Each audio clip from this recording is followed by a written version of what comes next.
Hello, everybody. Thank you so much for tuning in today. My name is Jesse Mayfield-Sheehan. I am coming to you live from Warren Field in Brookline, Massachusetts. Here to give you some 18 and under summer baseball action, courtesy of the Lou Tompkins All-Star League, here in the first round of the 2022 Tournament of Champions. Today's first round contest pits the visiting 6th-seeded Medford team against the hosting 3rd-seeded Brookline team. It's a bit of a bookending here as these two teams actually faced off in their season opener. Those of you who have been following my streams, you probably remember that one. It was a big comeback for Brookline. They came back from down 4-0, actually took a lead late into the game, but Medford came through clutch late, tied it up, forced extras, and then ultimately won in a walk-off in, I believe, the 8th inning, I want to say. Yeah, so walk-off in the 8th as Medford won that one 8-7. As the rest of the season played itself out, Brookline finished the season with a record of 8-4-2 to earn the 3rd seed, while Medford finished at 5-8. These two teams were slated to play a regular season game here in Brookline, but Medford wasn't able to get enough players to show up that day, and it turned into a forfeit. So the first real face-off for these two teams since the first game of the season. And with that in mind, before we take a look at the lineups, just a reminder, if you go on to enjoy this broadcast, be sure to hit that like button. You can subscribe to the channel to stay up to date on all my upcoming live streams. This is just the first game of the Tournament of Champions, and I plan on being there for all the games if possible. So be sure to stay tuned for all of my coverage of this year's Tournament of Champions. Subscribing to the channel can help. And of course, if there's anything you'd like to say, feel free to say it in the live chat. If you're noticing any technical difficulties with the stream, please let me know ASAP. It may be something I don't notice on my end, so don't hesitate to say something. If I'm flubbing the pronunciation of a kid's name, please correct me. I prefer to get it right and give these kids the best possible coverage I can. And of course, if you just got anything to say, like rooting for your favorite team or player, that's also totally valid. We've got our first comment in the live chat of that sort, as it is from Joe Silverman, pulling for Brookline and Andrew Silverman, hoping Medford kids also give a good accounting. Joe, happy to see you tuning in, and if Andrew keeps playing the way he's played all season, then I would expect a big outing from him once again. And with that in mind, let's take a look at the lineups for the two teams coming in today. We'll start with the visiting Medford team. Leading off for Medford, the pitcher, number 23, Chris Klein. Batting second for Medford, the center fielder, number 9, John Whitson. Batting third, the catcher, number 2, Andrew Toomey. Batting cleanup, the shortstop, number 9, Ross Dyer. Batting fifth, the second baseman, number 27, Cole Maffio. Batting sixth, the third baseman, number 0, Leo Mantenuto. Batting seventh, the left fielder, number 6, Jack Lombardo. Batting eighth, the third baseman, number 7, Anthony Hall. And batting ninth, the right fielder, number 2, Sam Grant. So that is the starting lineup for Medford today. You might have noticed that 2 players are wearing number 2, the catcher Andrew Toomey and the right fielder Sam Grant. Just not enough jersey numbers to go around, I guess, as Medford was trying to get all their supplies together. But that is the starting lineup for Medford. Klein on the mound, Whitson in center, Toomey behind the plate, Dyer at short, Maffio at second, Mantenuto at third, Lombardo in left, Hall at third, and Grant in right. I'll give the Brookline lineup shortly, but first let's take a quick look at the stats for the Brookline starting pitcher today. Number 1, Andrew Silverman.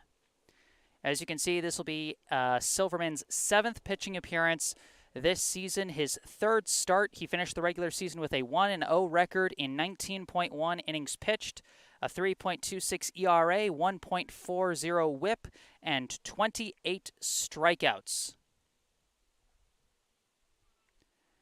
So that is the pitching line for the Brookline starting pitcher, Andrew Silverman. His last pitching outing, admittingly, was a less than ideal outing as he throws ball 1 to Chris Klein, the leadoff hitter. He came on in relief in the 7th inning of that Acton-Boxborough game last week, as that's ball 2 to Klein. And while Silverman did eventually get out of the inning, it was not before letting up the tying runs. As this one is skied deep to right, Devin Chin on his horse. He's not going to get there. That's going to go to the wall. We're going to start off with an extra base hit as Chris Klein comes into second with a leadoff double.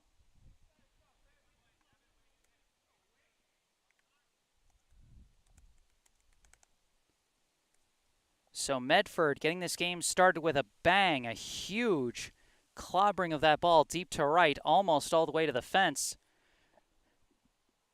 And so right out of the gate, it'll be a runner at second.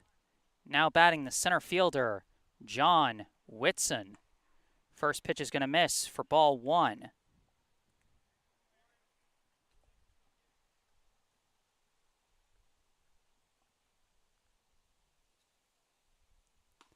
Second pitch comes in high, ball 2.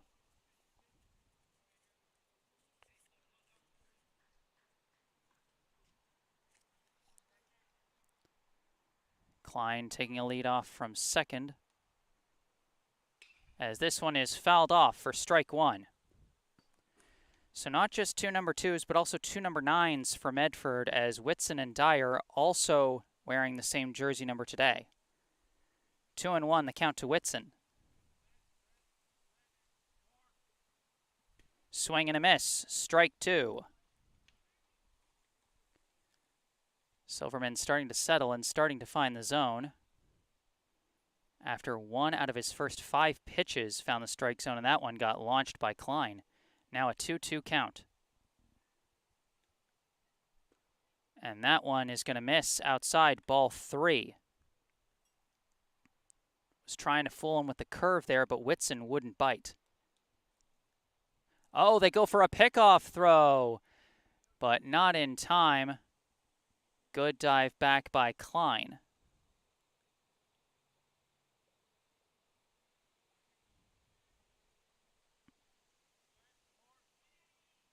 And he skies this one out to left. Left fielder having to chase. He's not going to get it. Misread it completely, and that's going to be another double. Back-to-back doubles for Medford, as the Brookline left fielder Justin Liu just seemed to kind of lose it in the sun there. Or maybe the wind caught it or something, I'm not sure. But now it's going to be runners at second and third with nobody out, as up to the plate comes the Medford catcher, number 2, Andrew Toomey.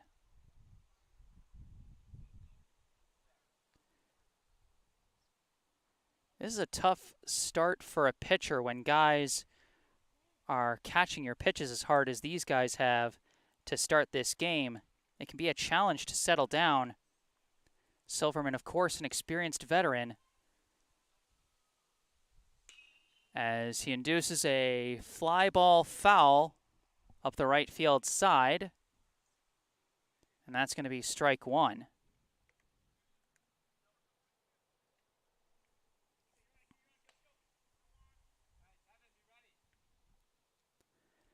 Whitson at second, Klein at third. Nobody out here in the top of the first, as this one comes in high for ball 2.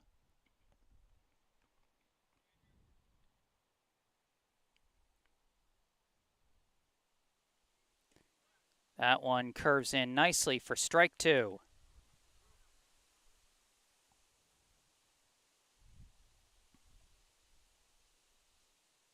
And catches him chasing, but he caught a piece of it. Toomey stays alive at 2-2.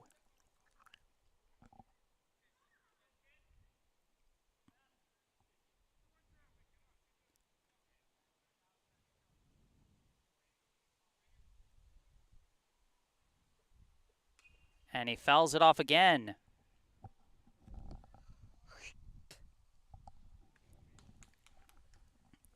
Toomey continuing to battle with a 2-2 count.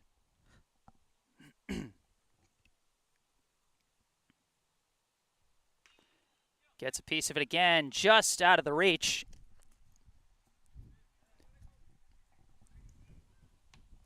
Just out of the reach of the Brookline first baseman, Toe. He made a good effort there to try and snag that one for the first out, but it's just going to go for another foul ball. And this one is skied. It's going to stay in play in the infield, but somebody's got to come in and make the grab, and Jack Martell, the shortstop, calls for it. And that's a big first out get for Silverman. 1 out, and the runners do not move.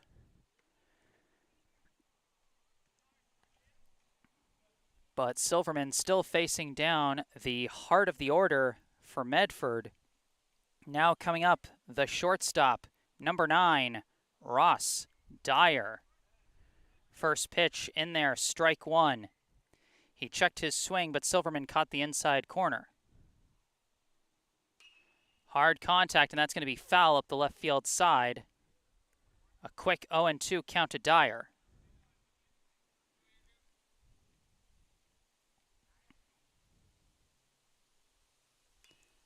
And another foul ball.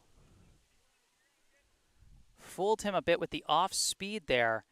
And I can understand being fooled there. I mean, that's about the level where Silverman likes to go for the high heat, but he went for a changeup there. Swing and a miss, strike 3. Just like that, 2 down now. And now coming up to the plate, the second baseman, number 27, Cole Maffio. Swing and a miss, strike 1.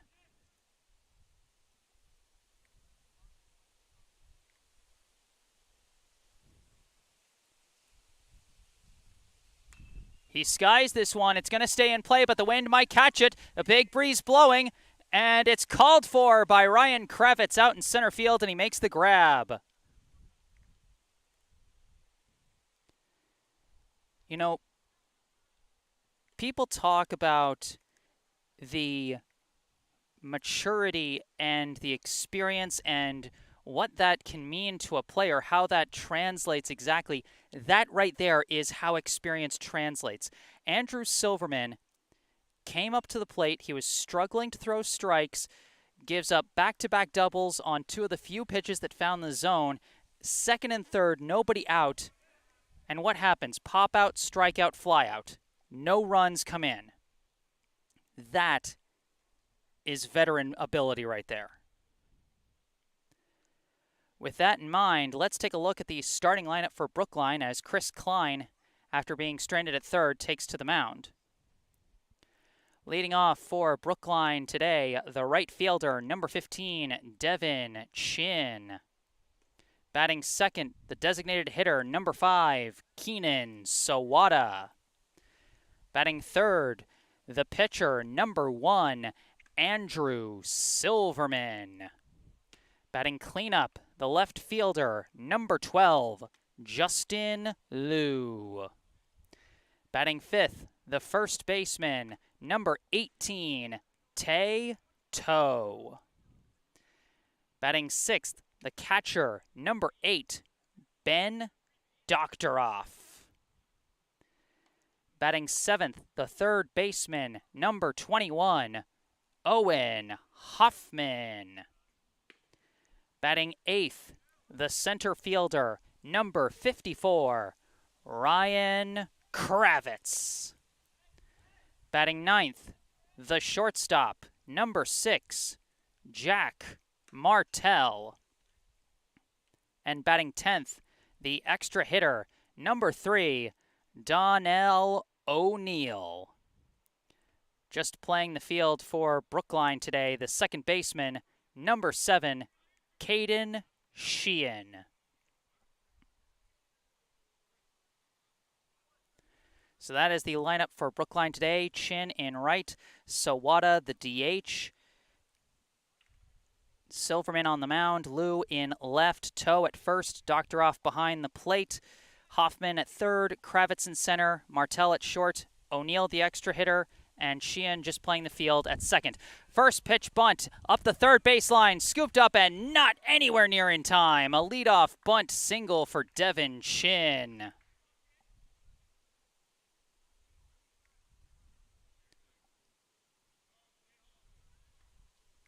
So already a runner on first for Brookline. Now at the plate, the designated hitter, number 5, Keenan Sawada.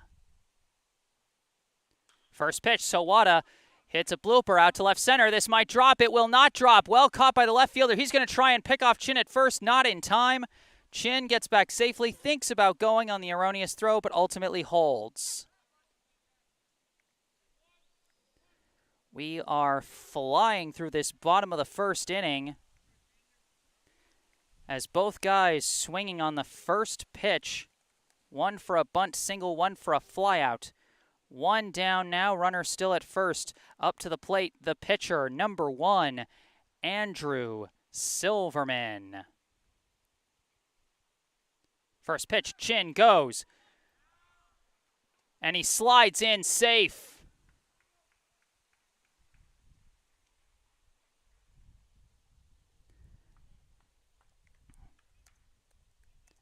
I don't think I heard a strike call there.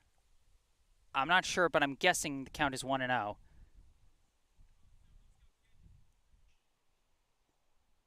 In the meantime, Brookline with a runner in scoring position and their best RBI hitter at the plate. Silverman, an impressive regular season campaign, led the team in hits, RBI, and slugging percentage while tying for the lead in doubles and triples. As that one misses, it's going to be 3-0.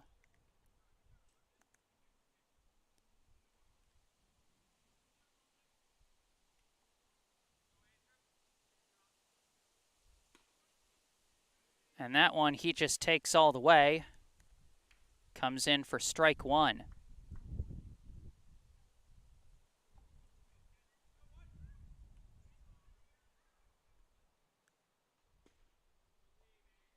That one curves in for strike 2.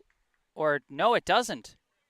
I thought he gave the signal for strike 2, but it was actually ball 4. Silverman draws a walk. Now coming up, the left fielder, number 12, Justin Liu.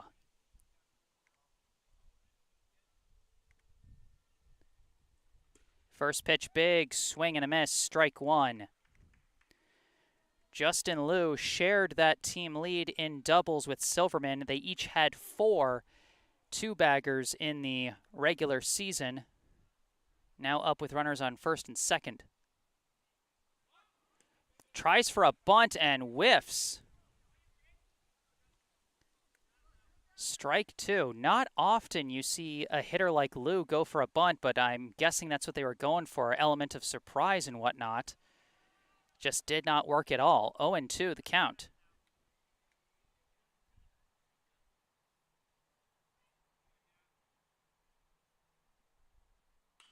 Hard crack of the bat there, but it's going to be foul up the left field line. Lou stays alive at 0-2.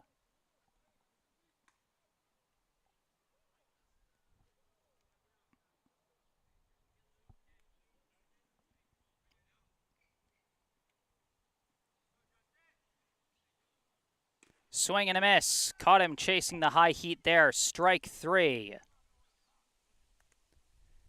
A big second out get for Klein there. Now coming up to the plate For Brookline, the first baseman, number 18, Tay Toe. First pitch curves in, strike one. Klein trying to get out of the jam just like Silverman did in the top half. As this one curves in low for ball one. Toe, as you can see, a very capable hitter, but only 2 RBI on the entire season. They go for a pickoff and they fake. No throw actually made by Klein. Just trying to keep the base runners honest.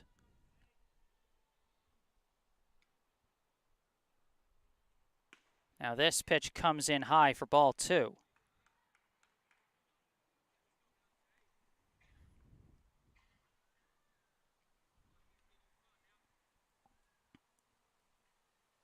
Now the runner takes off, swing and a miss by Toe. Throw down to third, safe, and Silverman takes second on the opportunity. So that'll be strike two to Toe. But Shin with another successful steal, and Silverman takes the opportunity to take second. Second and third, 2-2 count, 2 down.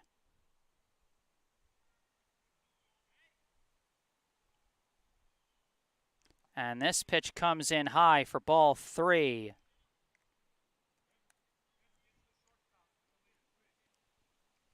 Full count now.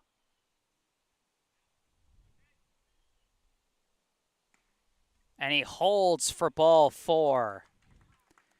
Good plate patience by Toe on that outside pitch. That loads the bases for the catcher, number 8, Ben Doctoroff.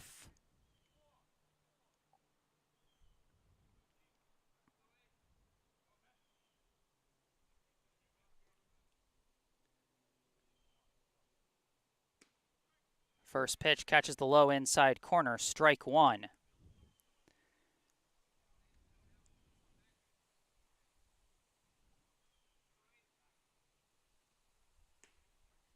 That one also catches the inside corner, strike two. Great placement by Klein early in this at bat.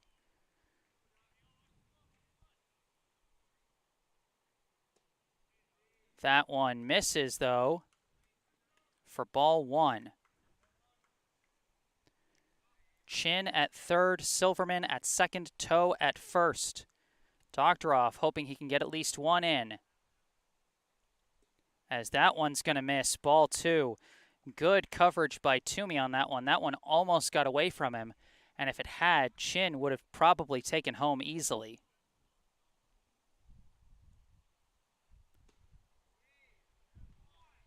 Oh, checked his swing just barely, ball three. A full count, runners go on the pitch. Doctoroff has battled his way from 0-2 to 3-2.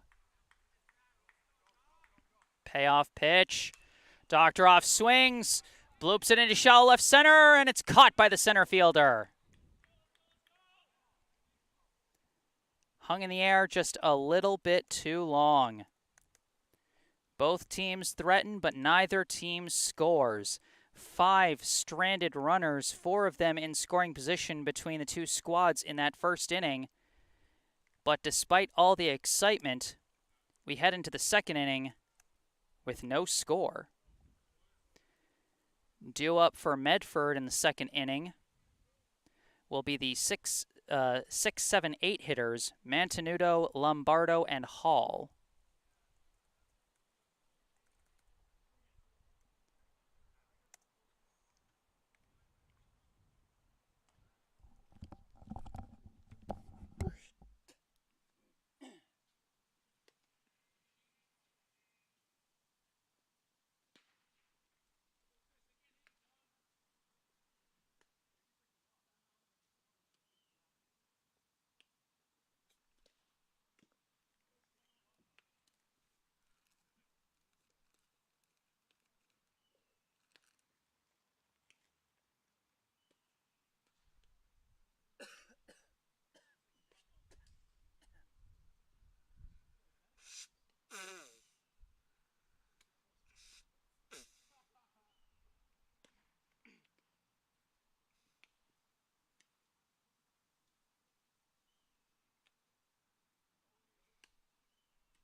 Here we are in the top of the second inning.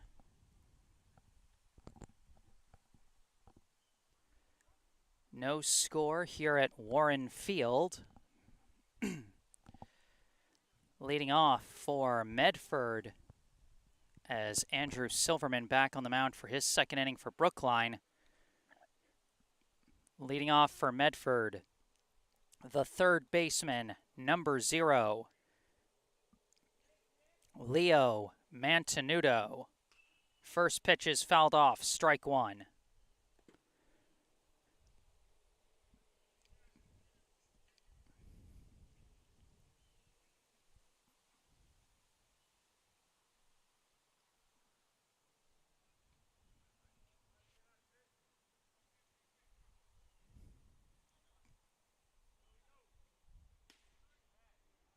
And that one's going to be in there for strike 2.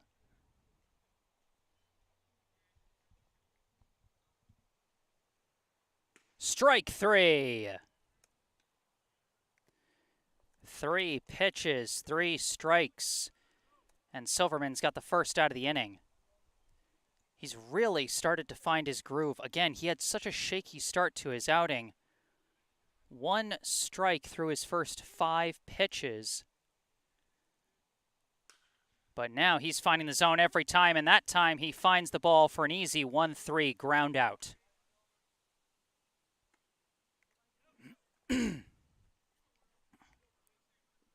Excuse me.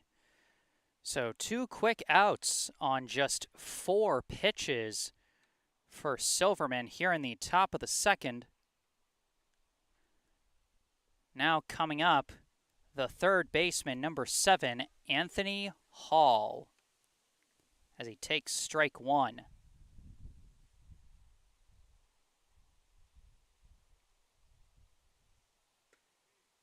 That one does not curve in enough. That'll be high ball 1.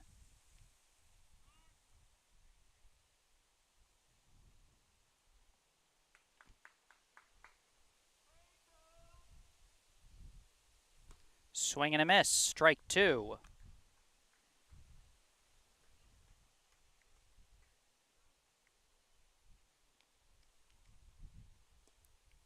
And that one misses for ball 2. 2-2 the count to Hall.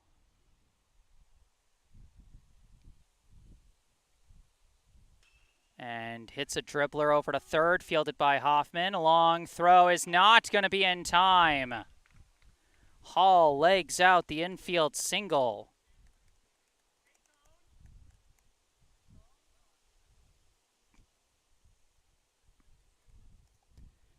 Now coming up to the plate with 2 down and a runner on first, the right fielder, number 2, Sam Grant.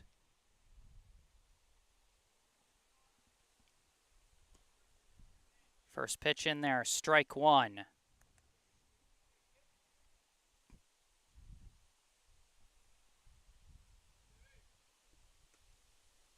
That one just misses, ball 1.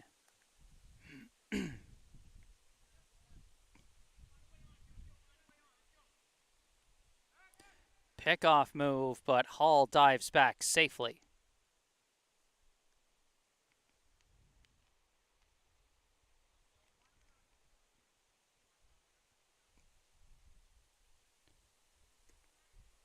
That one in there for strike 2.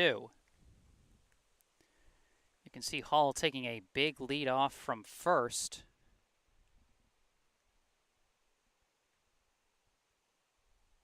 And now the runner takes off. High ball, throw down to second, not in time. Martell was starting to jog off the field. He thought he had him, especially with the runner not sliding, but in fact, Hall steals second. And now a runner in scoring position. Swing and a miss. Another strikeout, and that ends the top of the second. Another runner stranded in scoring position. And we move to the bottom of the second, still with no score. Due up for Brookline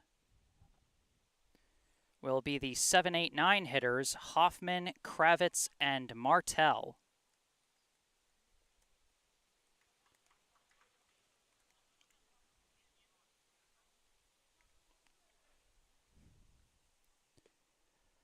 Klein taking back to the mound for Medford after a strong job getting out of that first inning jam. Brookline had runners at second and third with 1 out and had the bases loaded with 2 out, but in both scenarios they could not score.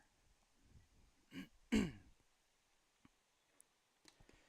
you know, Brookline really did show in that first inning how small ball rules the day for them on offense. Because, I mean, yes, they loaded the bases. They loaded the bases off of a bunt single and 2 walks.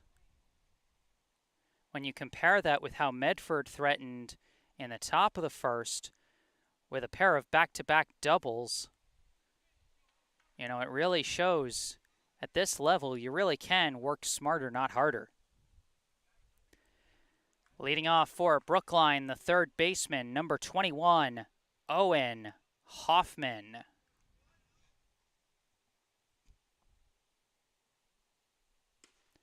First pitch is in there for strike 1.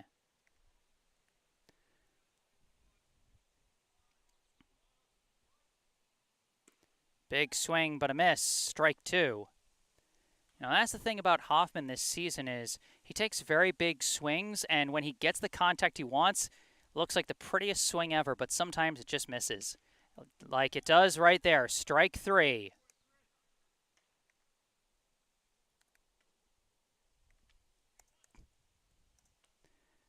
One down here in the bottom of the second. Now coming up, the center fielder, number 54, Ryan Kravitz. He takes strike 1. Kravitz had probably the most impressive start to the season of any of Brookline's players as he takes ball 1 there.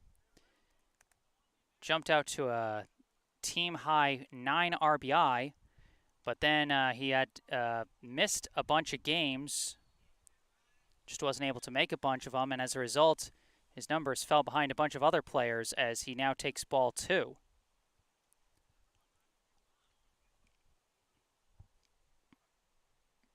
Two and 1, the count to Kravitz.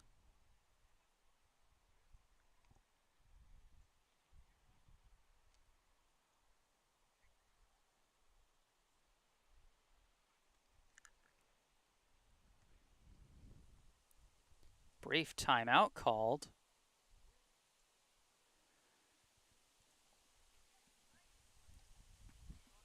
One out and the base is empty here in the bottom of the second.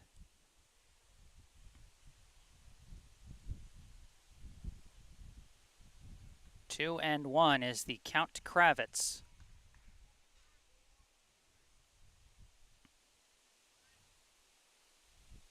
And he sliced this one foul. Is this going to stay in play? I think the wind's going to carry it out of play.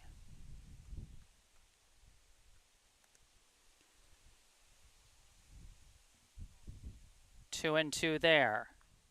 As you can see from the trees in the background, we got a bit of a breeze blowing here at Warren. And given how hot it's been today, the players are probably grateful for that. Now the 2-2. Comes in high and in and out of the glove of the catcher for ball 3.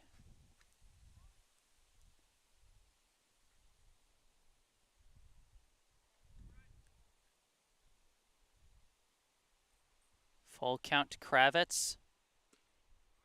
And he catches the corner, strike 3. Kravitz gave it a battle, but that was beautifully placed on the corner by Chris Klein for his second straight strikeout. Now with 2 down, up comes the shortstop, number 6, Jack Martell. Big swing and a miss, strike 1.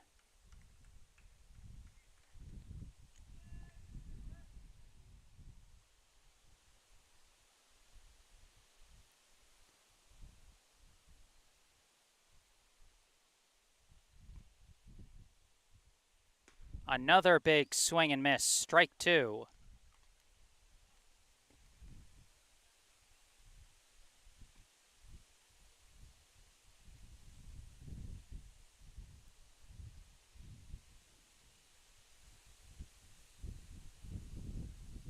And that one just misses. Ball 1.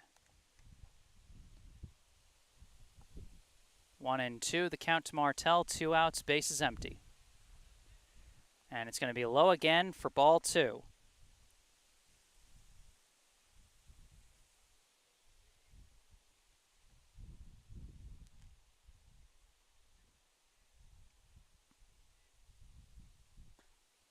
That one misses outside, ball 3. Martell not biting on any of these, and he's fought his way to a full count.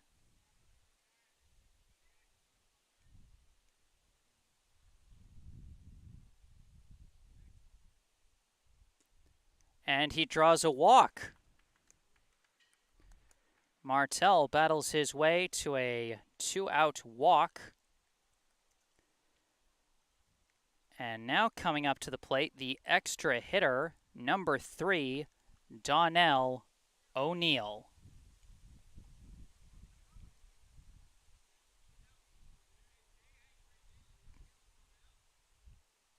First pitch, and O'Neill bunts.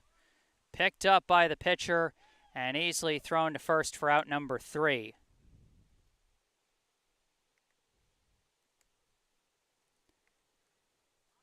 You know, I can see the idea there. O'Neill, one of many strong bunters for Brookline, but he just didn't lay that one down the way he wanted. That one traveled just a little too far and just a little too straight right at the pitcher for the ground out there. We are through 2 here at Warren Field, and we are still scoreless. It's going to be the top of the order coming up for both teams here in the 3rd. Starting with Medford with Klein, Whitson, and Toomey.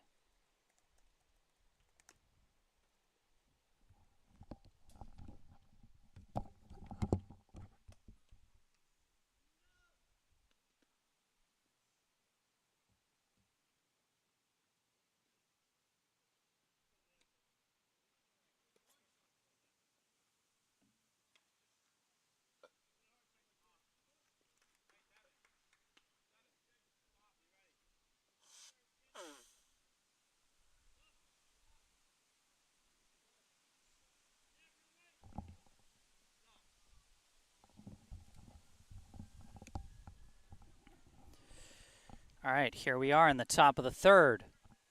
It is pitcher versus pitcher. Leading off for Medford, it is the pitcher, number 23, Chris Klein, as he skies one into the trees on the right field side for a foul ball and strike 1.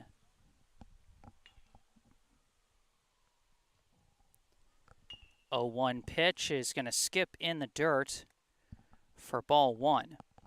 Klein, of course, he led off the first inning with a double to deep right field. He got all the way to 3rd in that inning, but did not score. This time he hits a hard grounder, and it's going to be foul up the 3rd baseline. That'll be strike 2.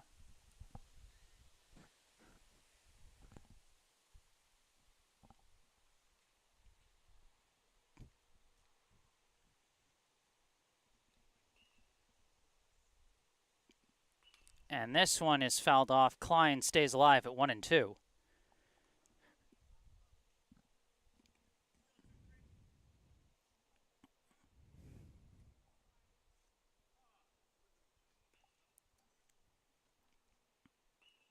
And this one skips in low for ball 2.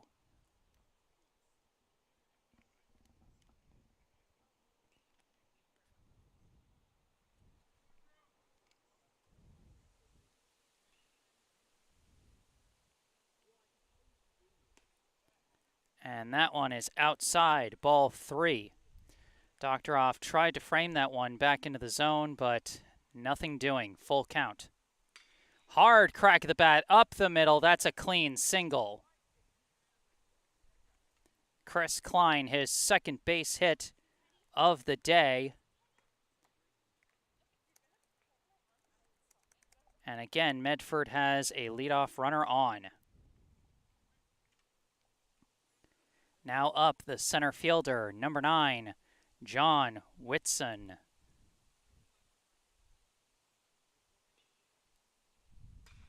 Hard grounder, skips away from Hoffman. Chased down by Martell, thought about going for it, but did not.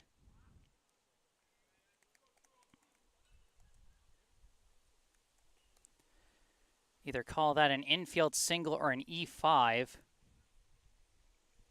That's one I'll have to check with the scorekeepers later, but for now, runners on first and second as again Klein and Whitson get on base back to back. Now at the plate is the catcher, number 2, Andrew Toomey. Quick throw back to second. Klein gets back easily.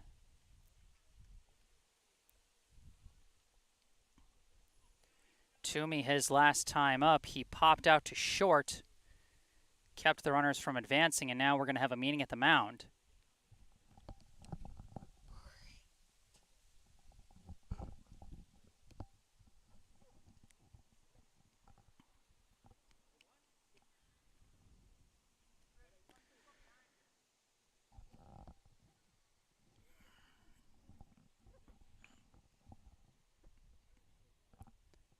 Chris Klein at second. John Whitson at first. Nobody out here in the top of the third.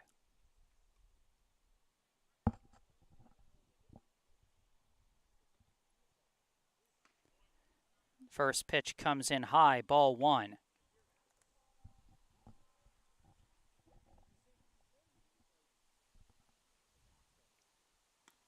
Another one high, ball 2.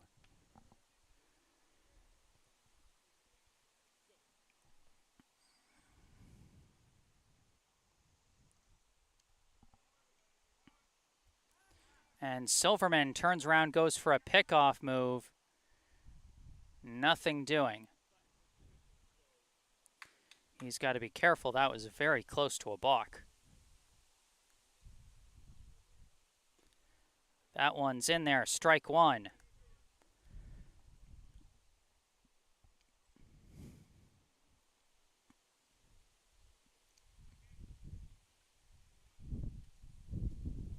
Swing and a miss. Strike 2.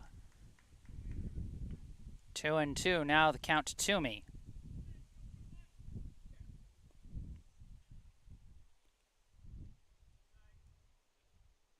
Another attempted pickoff, and again Klein gets back.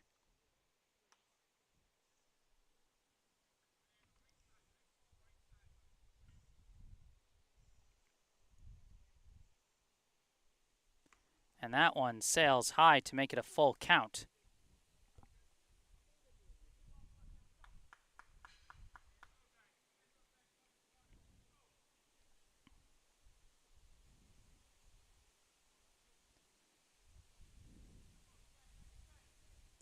And swung on and missed.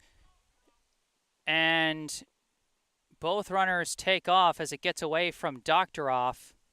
But it is going to go as strike 3. He does not get to try and run to first because first base was occupied. So that's just going to go as a strikeout for Toomey. But both runners do still advance.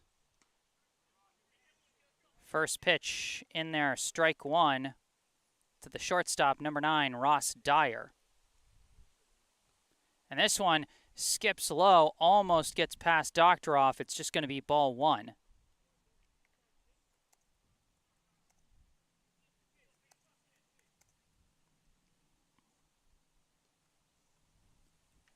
Second and third, 1 out. That one misses, ball 2.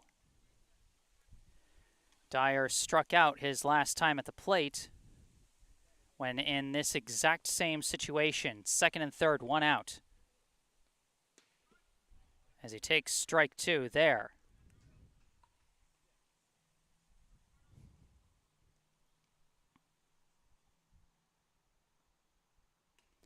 This one comes in high, another full count.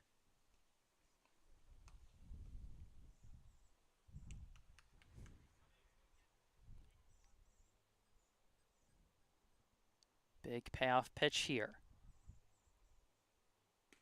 In there, strike three. Big second out get for Silverman. Now batting the second baseman, number 27, Cole Maffio. Once again, Maffio coming up with 2 outs and runners on second and third. First pitch is going to miss for ball 1. Maffio, his last time up, he flew out to center to end the first inning. This one, good contact. If that drops fair, that drops fair. Both runs are going to come in on a single to left by Cole Maffio.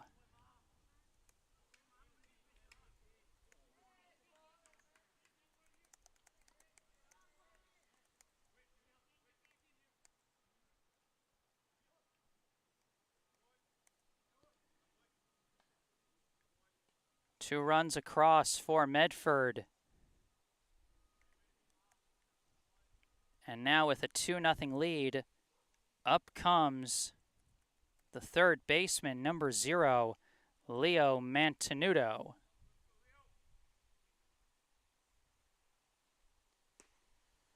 First pitch is going to miss outside, ball 1.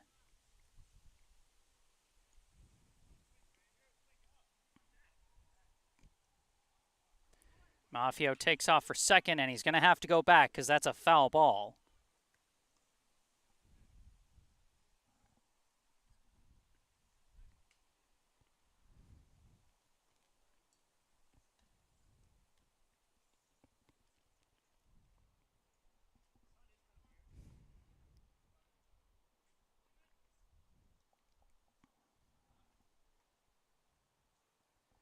One pitch. Grounder gets past toe and into right. That's going to be a single as Chin was trying to pick it up fast for the potential 9-3 putout. But nothing doing there.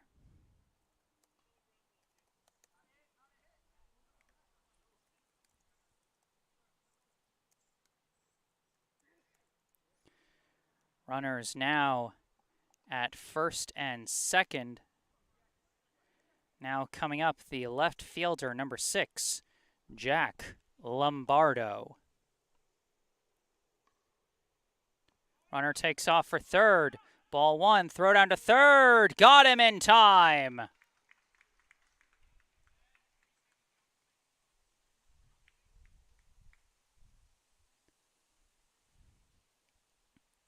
Medford got aggressive on the base paths there, and it did not pay off. Doctor off a quick throw, a little high, but well covered by Hoffman at the hot corner to catch it and drop down for the tag to get Maffio at third. We head into the bottom of the third, and now the visiting underdogs have a 2-0 lead. Medford 2, Brookline 0.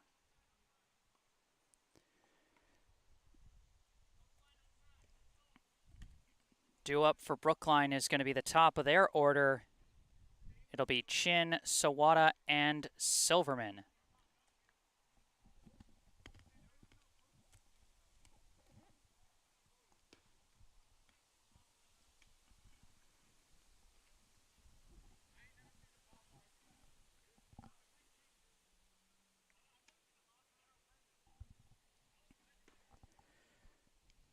We got another note in our live chat from Barbara Jo Metzger, cheering for Brookline. Always happy to see you here in the live chat, Barbara Jo. Thank you for tuning in.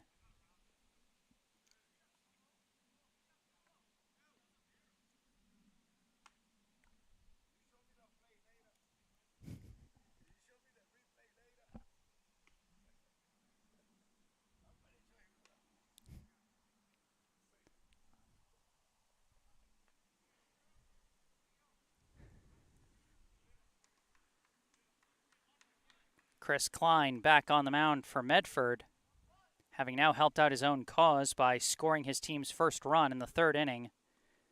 Medford now leads Brookline 2-0. Leading off for Brookline here, the right fielder, number 15, Devin Chin. First pitch is fouled off, strike one. They got the third baseman pulled in on the infield grass after Chin reached on a bunt single back in the first. And he fouls off another for strike two.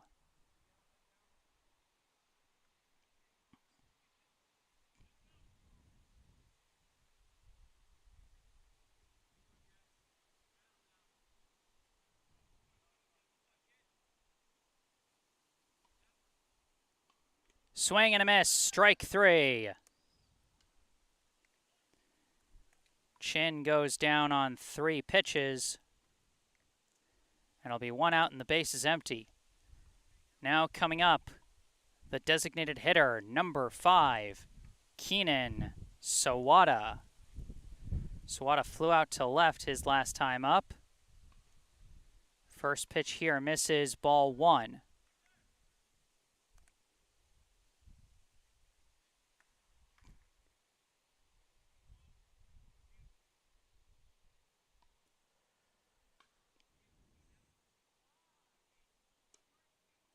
That one catches the zone, strike 1.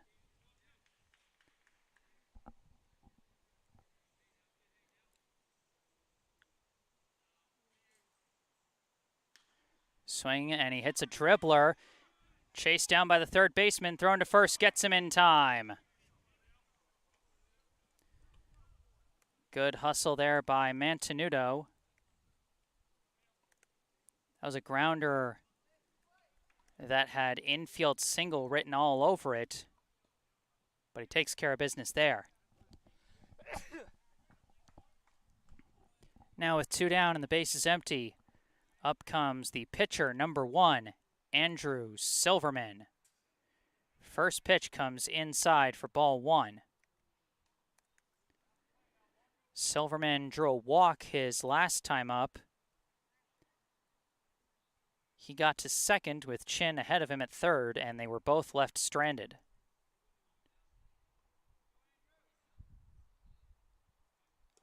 As that one's going to come in high for ball 2.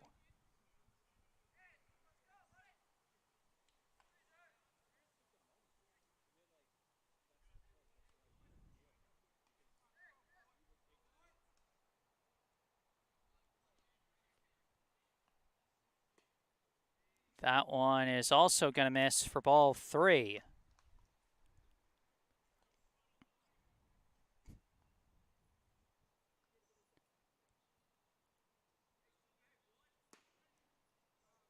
That one catches the corner for strike 1.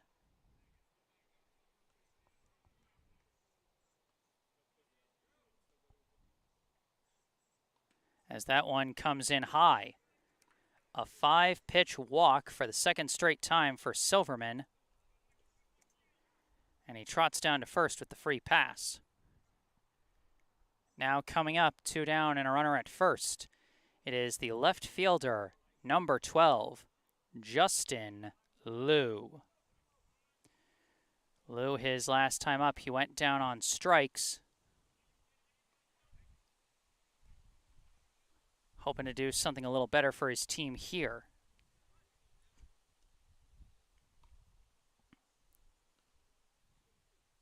Silverman takes off on the first pitch. Liu goes for the bunt, and he fouls it off.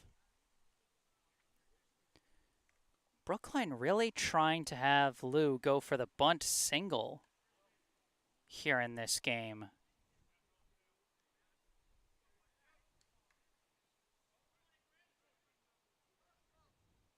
Silverman again, a big leadoff from first. They go for the pickoff. Very close, but he gets back safe. 0-1, the count to Liu.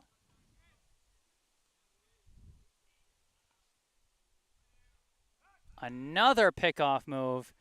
This one juggled by the first baseman as Silverman gets back.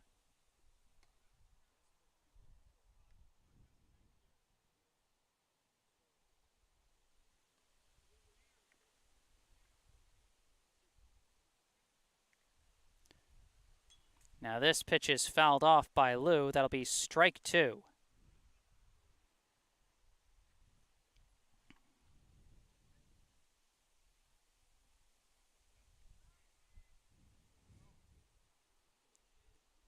Oh, and 2, the count to Lou.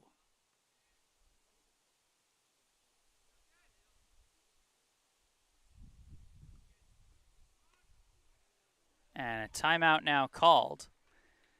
That was a lot of mind games going on right there. The pitcher holding to throw Silverman off his timing at first base, and then the batter calling timeout to throw Klein off his timing. Now the runner takes off. Pitch misses for a ball, and Silverman dives in safe at second. Almost overslides, but he does get there safely.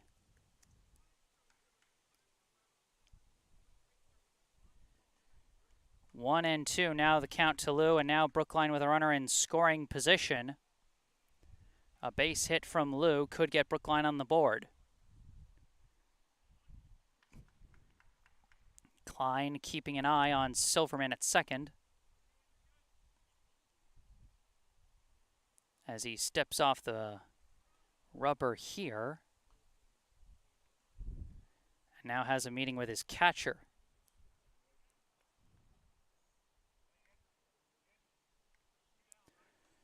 Two down, Silverman at second. 1 and 2, the count to Justin Lou.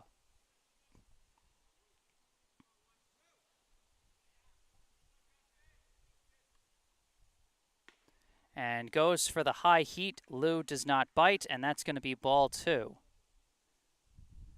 And now second baseman Maffio comes in for a second, says something quick to Klein, and then goes back to his position.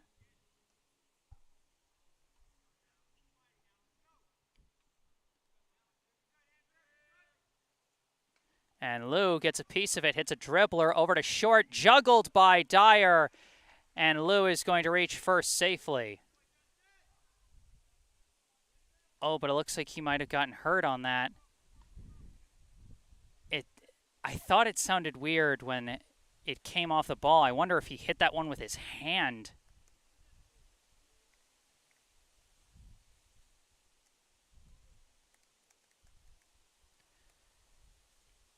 So this puts runners on the corners with 2 down for the Brookline first baseman, number 18, Tay Toe, and Lou is going to have to come out.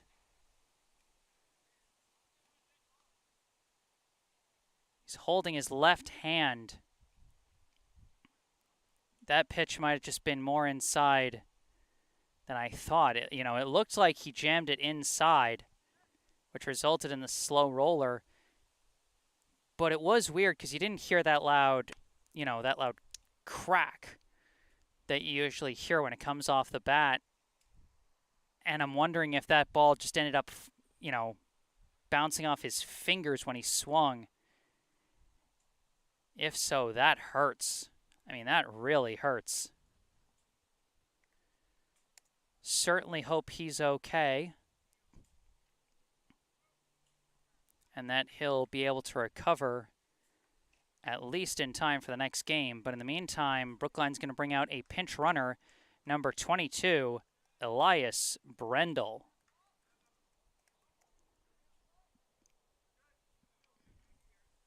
So it is going to be first and third.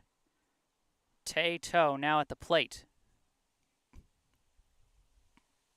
Toe, his last time up, he drew a walk with 2 outs and runners on second and third and was left stranded at first.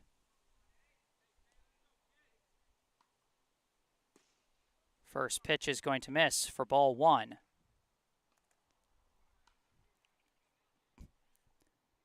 Silverman just 90 feet from the plate if something gets past Toomey as they try for a pickoff, and Brendel gets back safely.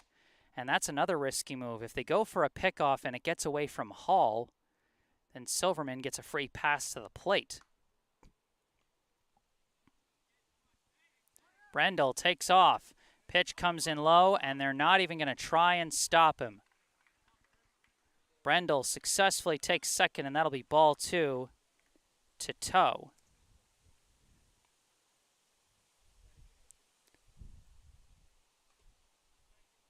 That pitch curves in, strike one. 2-1 now the count. Big swing, gets away from the catcher, the runner's hold. And that's going to be strike two.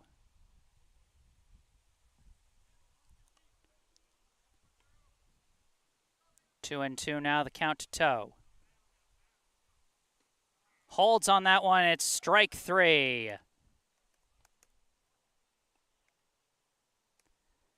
Again, Brookline cannot get its runners across. And after 3 innings, it is a Medford lead, 2-0.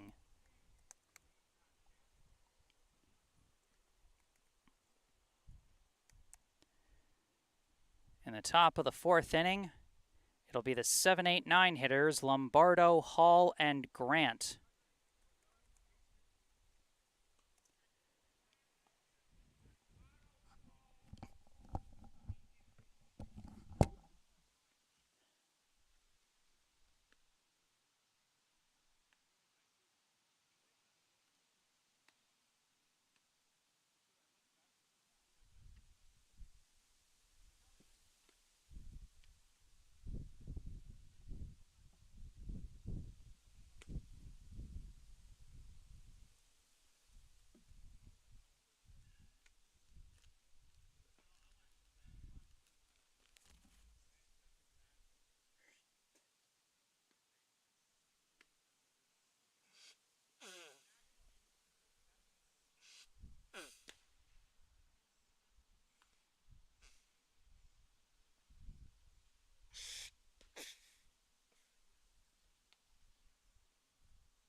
Top of the 4th inning now.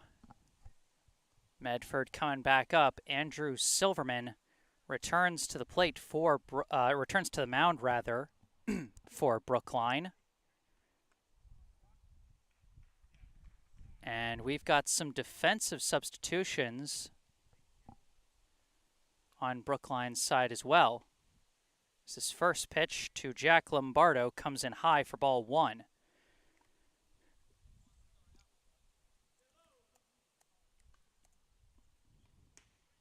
Next pitch catches the outside corner, strike 1.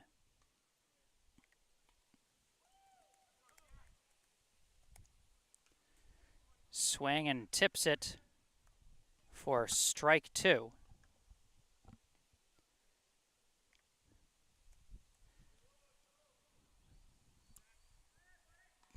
One and two, the count to Lombardo. And fouls it off to stay alive. So unless I'm mistaken, I believe the defensive changes for Brookline, they have put Donnell O'Neill out in left field to replace the injured Justin Liu. And it looks like they've brought in number 2, Charlie Engelman, to play third. As this one is also fouled off by Lombardo to stay alive at 1 and 2. Lombardo, his last time up, he hit a hard grounder, but right back at Silverman for a 1-3 groundout. And he fouls off another. Lombardo refusing to go down.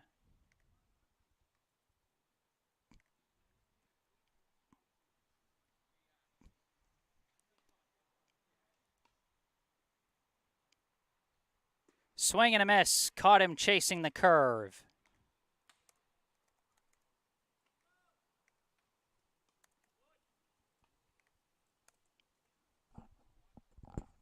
That'll be 1 down here in the top of the 4th. Now coming up is the first baseman, number 7, Anthony Hall. First pitch swings and misses, strike 1. Hall, his last time up, he got an infield single to third, stole second, but was left stranded as he chases that one high for strike 2.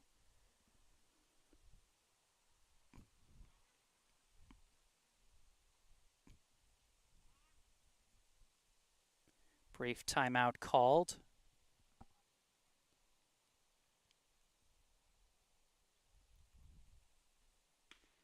That pitch is going to come in high for ball 1.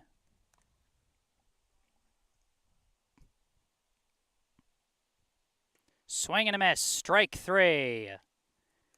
Back-to-back strikeouts for Silverman.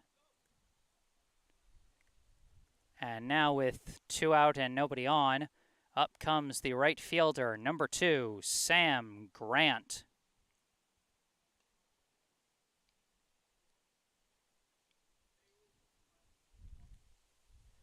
Seven strikeouts already today for Andrew Silverman here in the top of the 4th inning.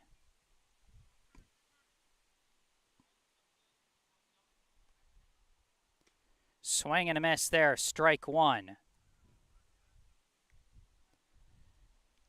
Silverman did finish with a team-high 28 strikeouts in the regular season as he gets strike 2 there. He averaged just over 10 strikeouts per 7 innings pitched. And he gets strike 3 there. Silverman strikes out the side. 8 Ks on the day through 4 innings for Silverman. But Brookline still trails. Medford 2, Brookline 0, bottom of the 4th coming up. Due up for Brookline is going to be Doctoroff, Hoffman, and Kravitz. There might be someone batting for Hoffman as he did get subbed out at 3rd, I believe. We'll see.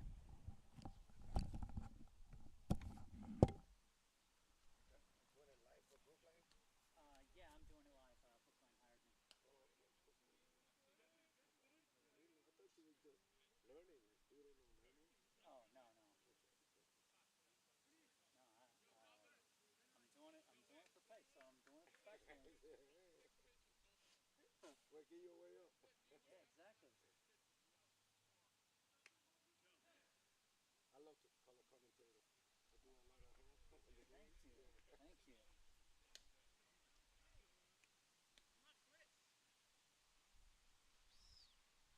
Two people that are in my mind now in sports. Vince Scully and the guy for the Celtics. The one with the big voice. One with the Tommy Heinsohn? No. The one before him. Harvard exposed the wall. Oh yeah.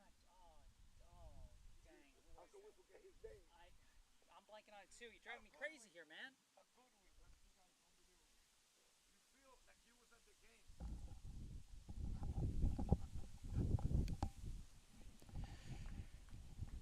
All right, here we go. Bottom of the 4th inning. Klein back on the mound for Medford. Leading off for Brookline, the catcher, number 8, Ben Doctoroff. First pitch in there, strike 1.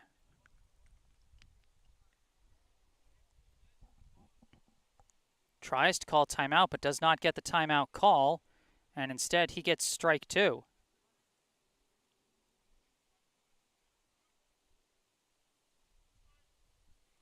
That was a strange exchange there, as that one's going to be ball 1.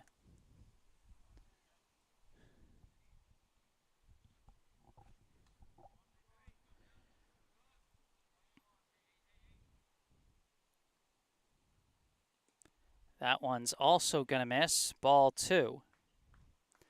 Doctoroff, his last time up, he flew out to center to end the 1st inning for Brookline. Left the bases loaded. He's hoping to get things started here in the bottom of the 4th. As he takes ball 3. Battles his way back to a full count.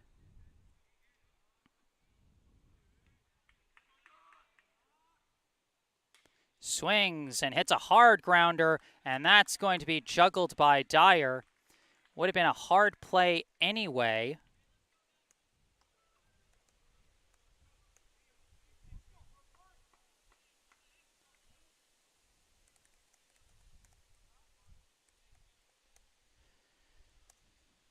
So now let's see who is coming to the plate for Brookline. I didn't quite see, but I think this is number 2, Charlie Engelman. As he skies the first pitch into foul territory, Montenuto given chase, and that's, whoa, curved over by Dyer off a gust of wind. That's just going to be strike 1. But it is confirmed this is number 2, Charlie Engelman, as he has taken over at third for Owen Hoffman. So you can now see Engelman's season stats at the bottom of your screen. Now he's up here, an 0-1 count, Doctor off at first. And that one is in there for strike 2. So a quick 0-2 hole for Engelman. Doctoroff taking off for second. Engelman launches one deep to left. Outfielders chasing all the way to the wall. Doctoroff is rounding second. He's heading for third, and he's going to try for home. Engelman has the stand-up double, and Doctoroff has the run. Charlie Engelman enters the game with a bang. An RBI double to get Brookline on the board.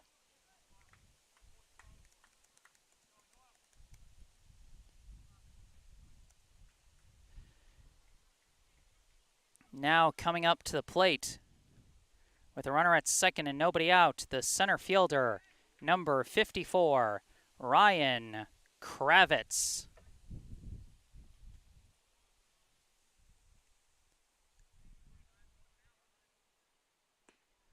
First pitch misses outside, ball 1. Kravitz's last time up, he went down on strikes. Showing bunt. Infielders come in and he lays it down. Picked up by the pitcher and thrown out at first, but he does advance the runner.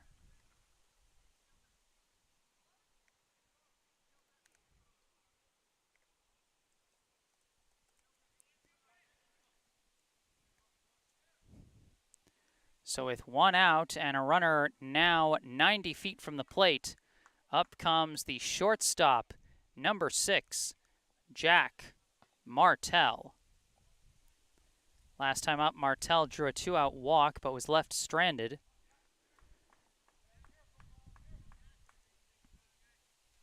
First pitch, big swing and a miss, strike 1. That's the thing, if Martell can get contact, he can lift the ball out to the outfield, at least for a sac fly to tie the game. But he's got to get bat on ball. Doesn't get it there as the curveball completely fooled him. That's going to be strike 2.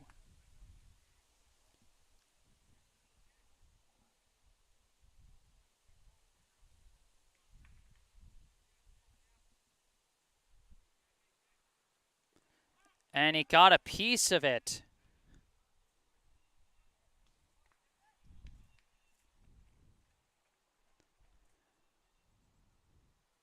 Martell just barely got a piece of that one to stay alive at 0-2. Now a meeting between pitcher and catcher.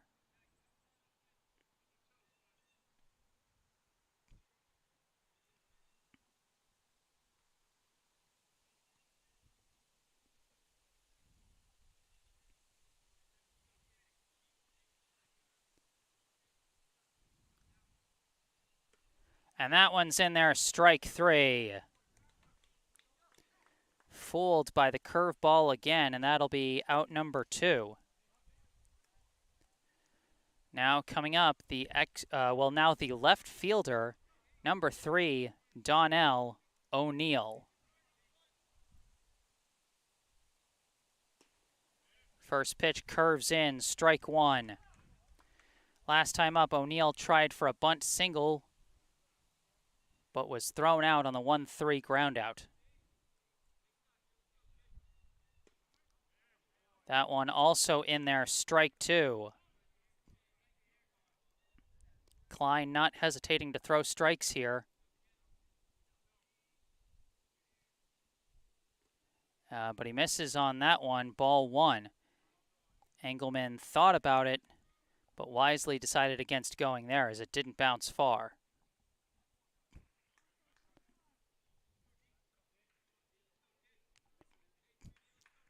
One and two, the count to O'Neill. And a timeout is called. And so both batter and pitcher reset. That one comes in high, ball 2.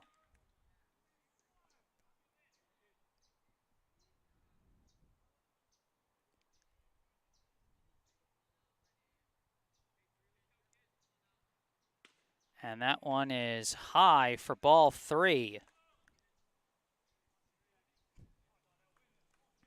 O'Neill has battled his way back to a full count. Timeout called. Engelman at third, 2 down here in the bottom of the 4th. And oh, it's ball 4. The Medford players were starting to trot in. They thought for sure that was strike 3. But instead, O'Neill gets a free pass to first. Now with 2 down and runners on the corners, up comes the right fielder, number 15, Devin Chin. First pitch shows bunt, pulls back, takes strike 1. Chin 1 for 2 so far today. He's got a bunt, single, and a strikeout. Brookline a big threat to at least take second, possibly go for the double steal. As O'Neill takes off here, again Chin pulls back as the pitch goes in the dirt. O'Neill takes second and Chin takes ball 1. Runners at second and third now. The count 1-1 to Chin.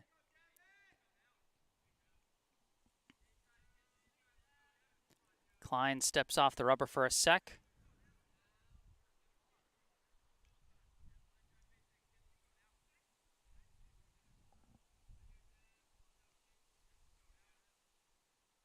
Shows bunt, pulls back, ball 2.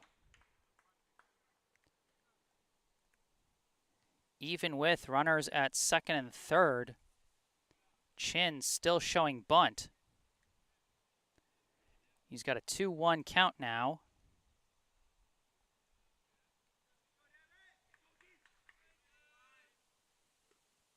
And that time it just misses outside, ball 3.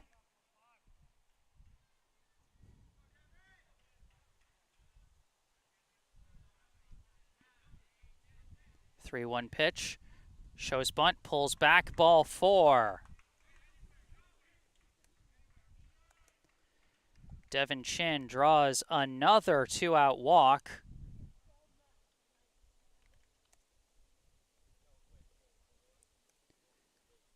And now the bases are loaded. Meeting at the mound for Klein. Is this going to be it?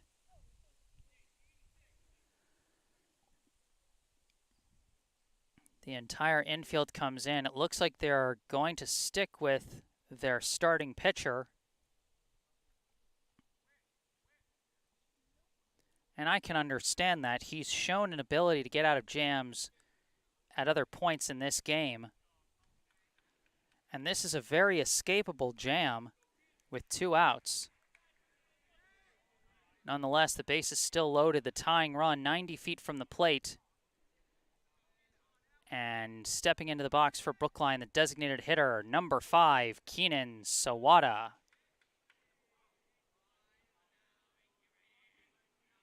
Shows bunt, and he fouls it. Again, Brookline goes for the squeeze play.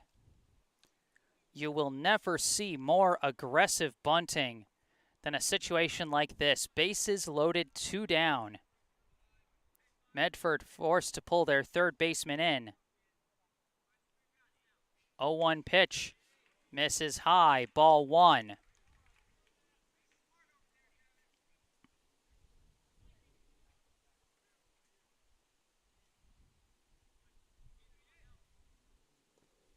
And that one's going to miss. Ball 2. Oh, they went for the pickoff, and they got Engelman at home.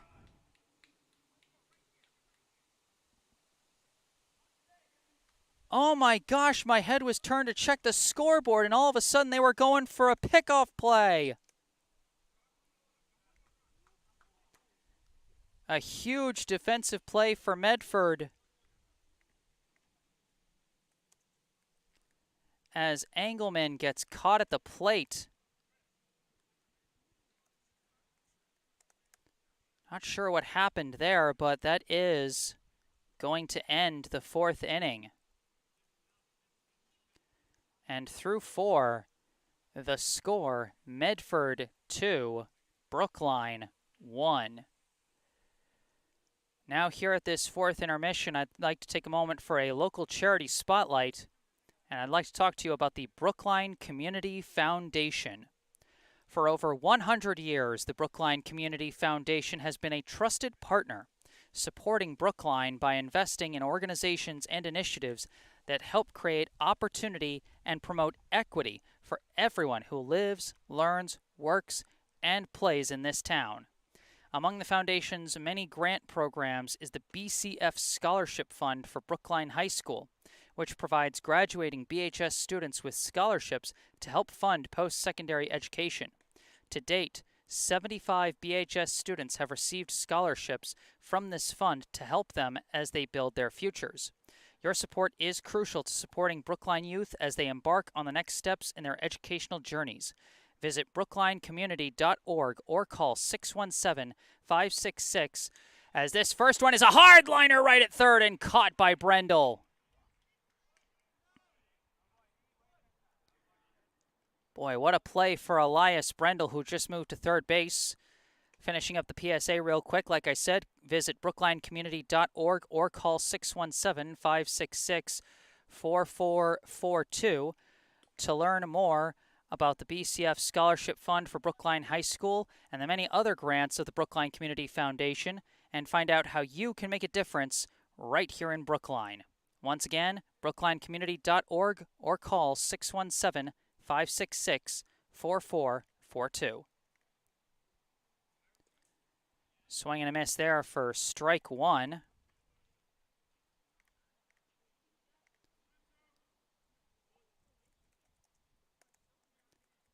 As at the plate is Whitson, as he takes ball 3 there from Silverman, back on the mound for his 5th inning of work. Now got a 3-1 count to John Whitson after Chris Klein led off with that hard liner to Brookline's new third baseman, Elias Brendel, as that pitch either hit him or it came inside for ball 4. Either way, a free pass.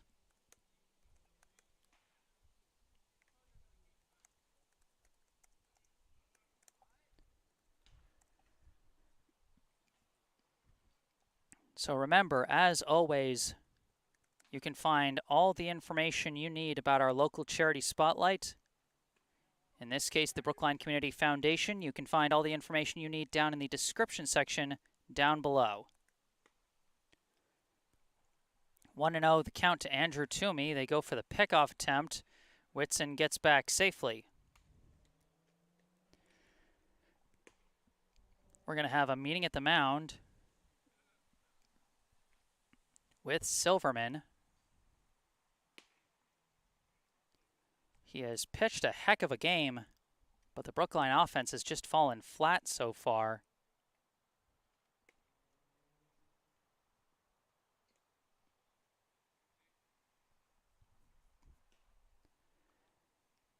I mean, giving up just 2 runs through what is so far 4 1/3 inning, that's pretty strong at this level. Brookline does have action going in the bullpen. They have Engelman warming up, which is why Brendel is playing third this inning.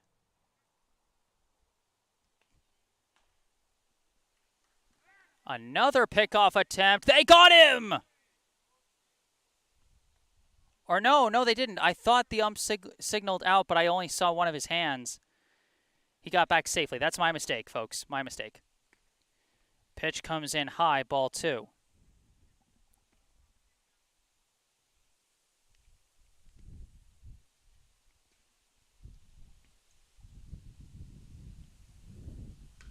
Hard crack right at Silverman. This will be a double play. The fast hands of Andrew Silverman.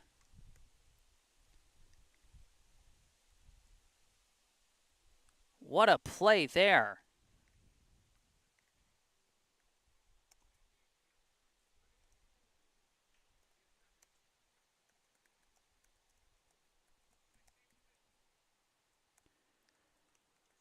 So that ends the top of the 5th inning. And Brookline will send their 2, 3, 4 hitters to the plate for the bottom of the 5th. That'll be Sawada, Silverman, and Liu. Sawada was in the middle of his at-bat at the end of the bottom of the 4th. But after Engelman was caught on the base paths, he was not able to finish his plate appearance, so he will come back up to lead off here in the 5th. What a strong pitcher's duel it has been so far between Klein and Silverman. Both teams have been threatening with base runners throughout the day, but between the two teams, only 3 runners have come in.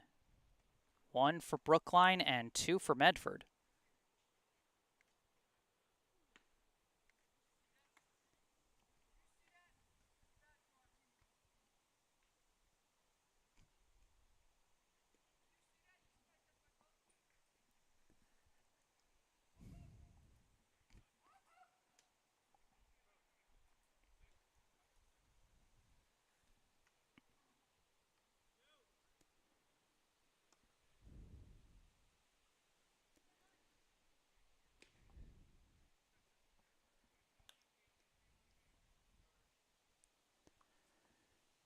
So that is the last of the warm-up throws.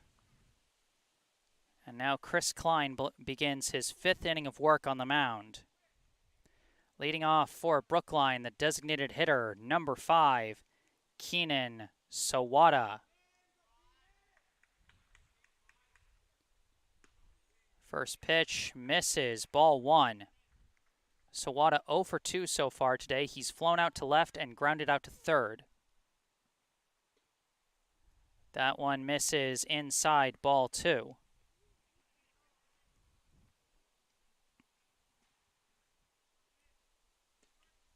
That one catches the zone, strike 1.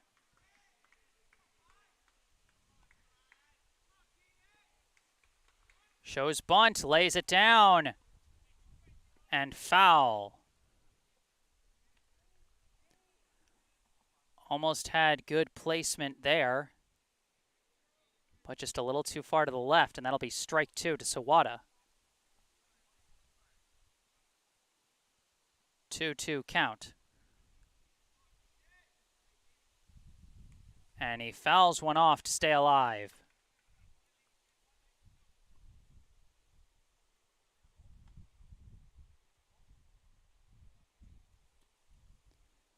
Still 2-2.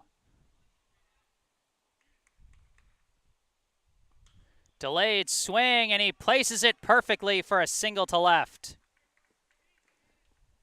Sawada thought about going to stretch it for a double, but wisely holds at first. And this might be the end of the day for Klein. I mean, he's been pitching very well, but one thing about Klein is that he's been facing a lot of long and stubborn at-bats against this Brookline team. A number of walks, a number of 3 and 2 counts, even those that ended in strikeouts turned into long at-bats, and you've got to keep an eye on that pitch count.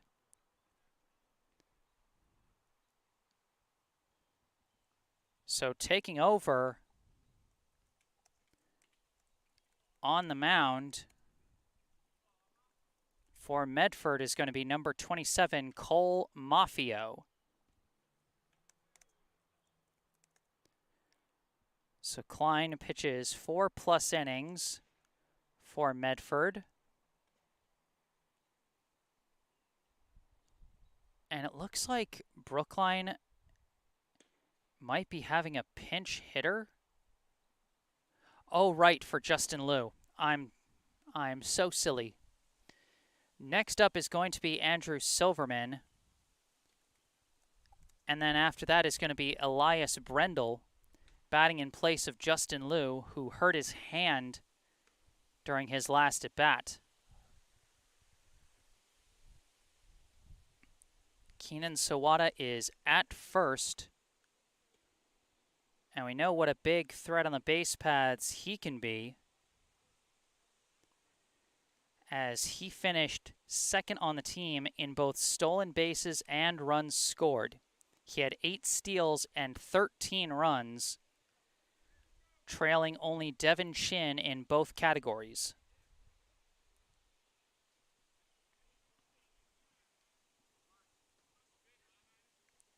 So I imagine Medford will be keeping an eye on him as they get ready to face the heart of the Brookline order. And starting off, it will be a pitcher hoping to add to his own cause. Number 1, Andrew Silverman.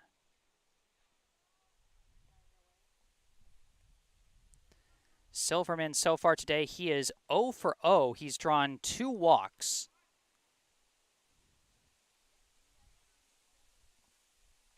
Sawada takes off on the first pitch.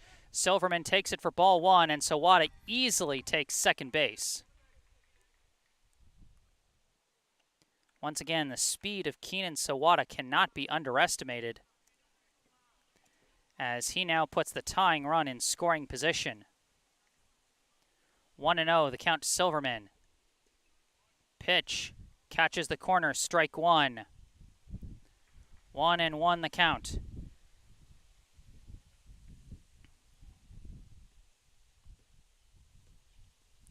Hard crack of the bat, up the middle it goes. That's going to be a single. Sawada is rounding third, and this ball game will be tied.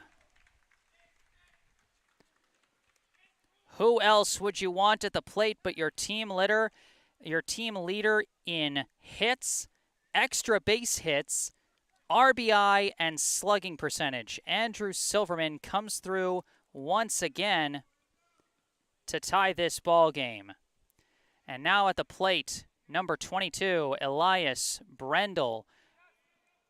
And the pitch gets away, and Silverman is going to take second easily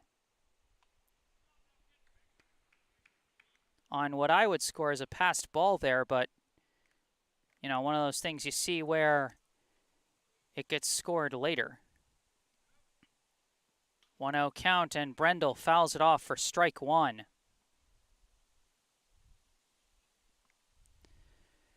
Brendel only appeared in a couple of games for Brookline, so as you can see at the bottom of your screen, his hitting stats very limited. 0 for 5 with a walk, a hit by pitch, and a run scored. He almost got a hit by pitch on that first ball.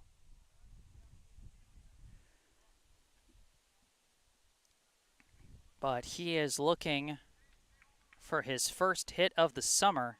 And what a time it would be here. The go-ahead run at second, nobody out. And a check swing foul. And you could tell he wasn't happy about that. He was trying to check his swing for ball 2. Instead, he ends up getting a piece of it for strike 2.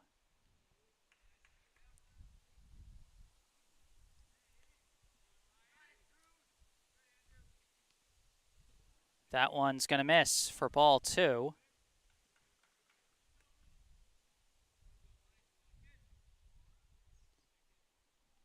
2-2 the count. And he skies this one. I think this one's going to stay in play. And it's going to be caught at short for out number 1.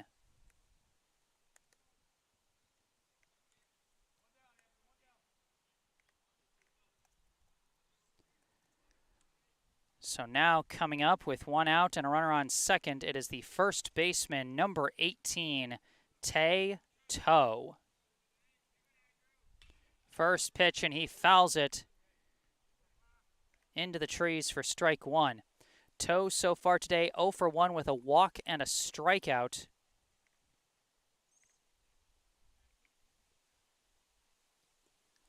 as he takes that pitch low for ball 1.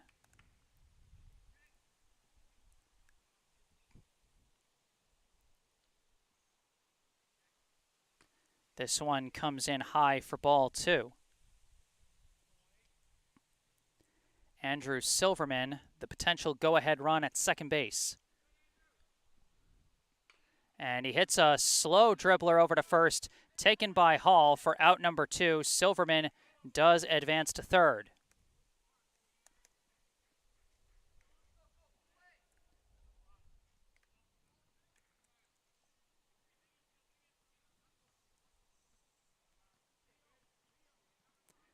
So now coming up with 2 down and a runner at third, the catcher, number 8, Ben Doctoroff. He takes strike 1 there. Doctoroff, his last time up, he reached on a grounder to short that was juggled, and he later came in to score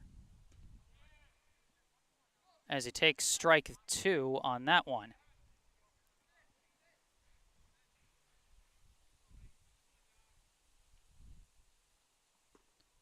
Checks his swing just barely for ball 1. Mafio almost caught him being overly aggressive there, or overly defensive swinging, I should say. And he gets him swinging on that one, strike 3.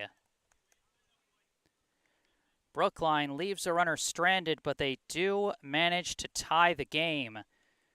Through 5, it's a whole new ball game. Knotted up at 2 apiece.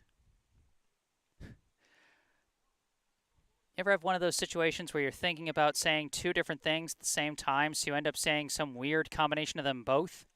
I was trying to decide between tied up and knotted up, and ended up saying totted up and sounding like a moron.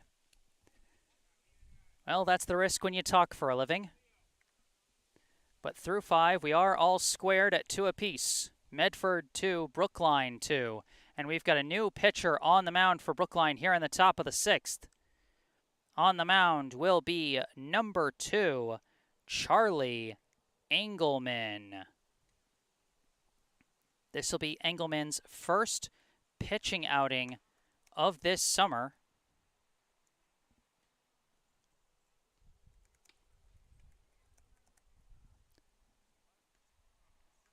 So now the question is, what sort of defensive changes are they making? Looks like they've sent Silverman out to left. They've moved Donnell O'Neill to right. And they are keeping Brendel at third.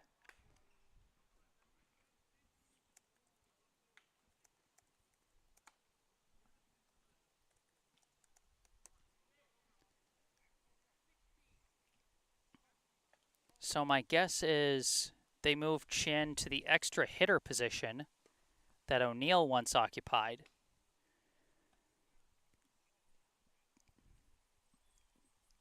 Substitutions can be so weird in a league where you're effectively allowed to run 11 players, 10 batters, and then 1 extra fielder if you want.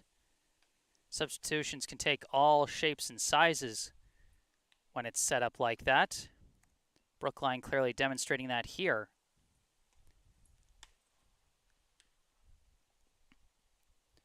So due up will be the 4, 5, 6 hitters for Medford: Dyer, Mafio, and Mantenuto.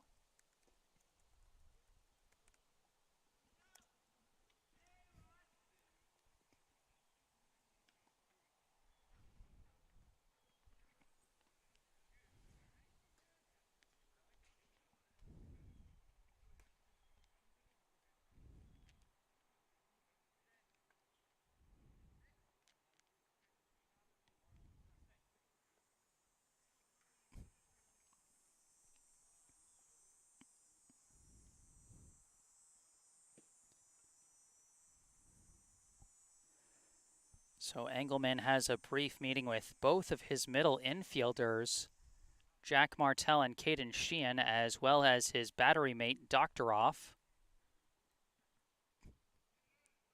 as he gets ready to take on the Medford hitters here.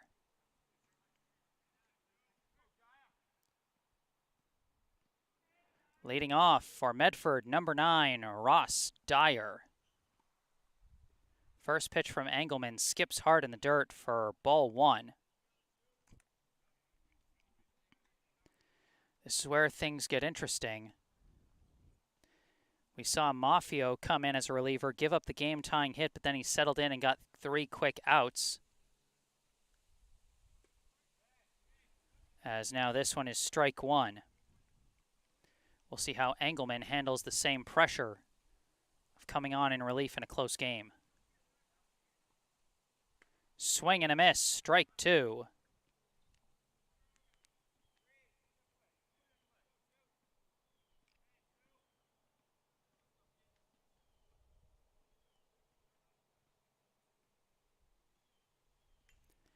Gets a piece of it there. Doctoroff came up hopping a bit as that ball might have nicked him. Here's hoping that's one of those ones that just stings but isn't anything serious, and it looks like that's the case. 1-2, still the count to Dyer. And Doctoroff takes a moment to head out to the mound, discuss something with Engelman.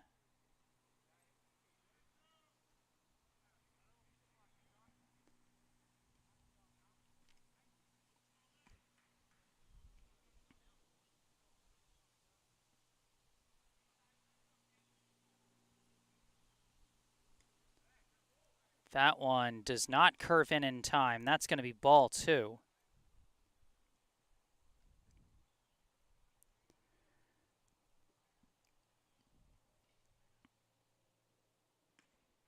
And that one misses as well, 3-2.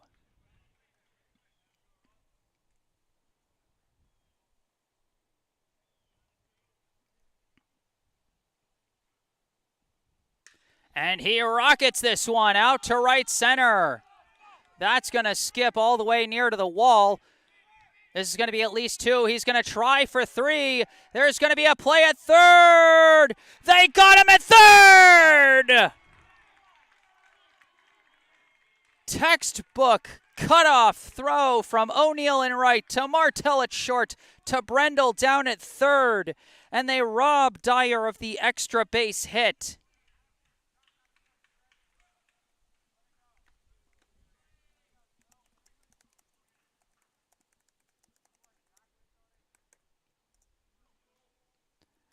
A huge momentum killer by the Brookline defense there.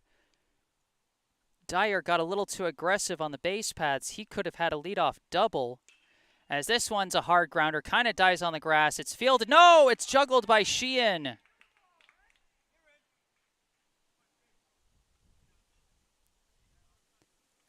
And so Cole Mafio reaches on the E4.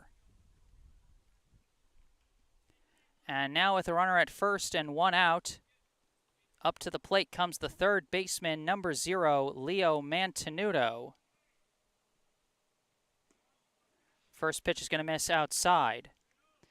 But that's just how crazy baseball is at this level.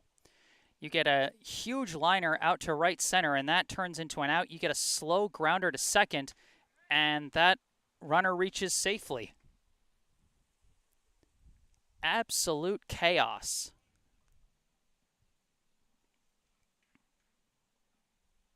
And this pitch is going to get past Doctoroff, and Mafio is going to take second on the wild pitch.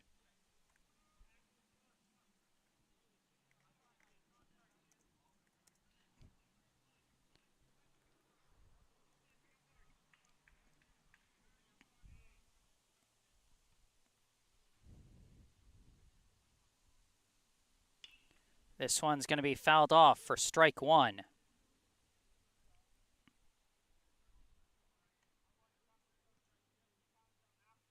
Mantenuto, his last time up, hit a grounder to first that got past the first baseman.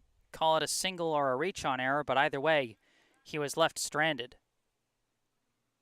Swing and a miss there, strike 2.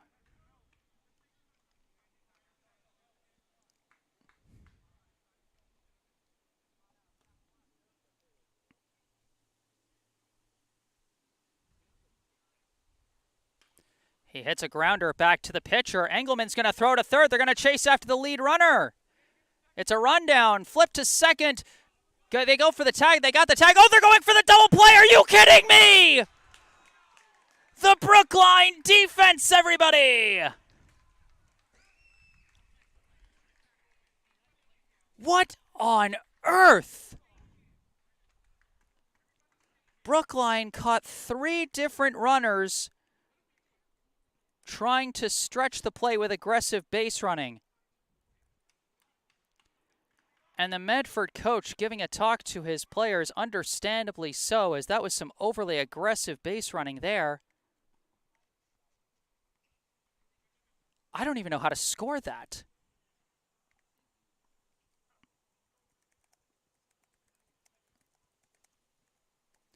As Mafia was caught between second and third, Mantenuto reached on what I guess you would call a 1-5 fielder's choice, but then he got caught between first and second.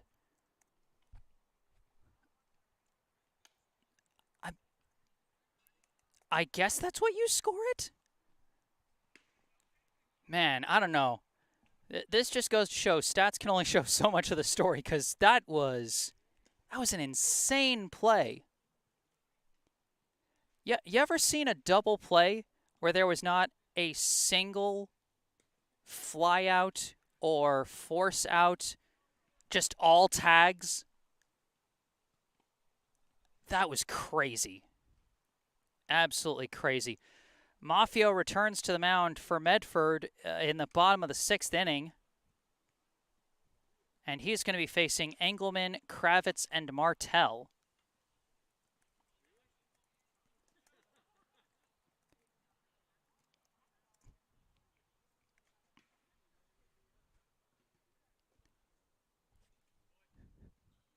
We got another message in the live chat from Peter QB24. Go Brookline.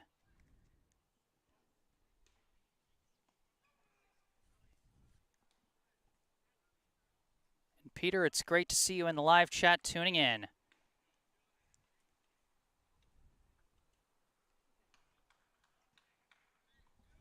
Happy to provide you folks with what has been some thrilling playoff baseball so far. Leading off for Brookline, the pitcher, number 2, Charlie Engelman. Hard crack of the bat. It's going to be a grounder right at the shortstop, well fielded and thrown to first for out number 1.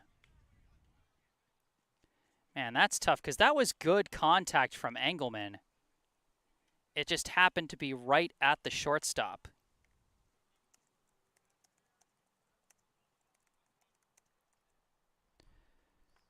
So 1 out.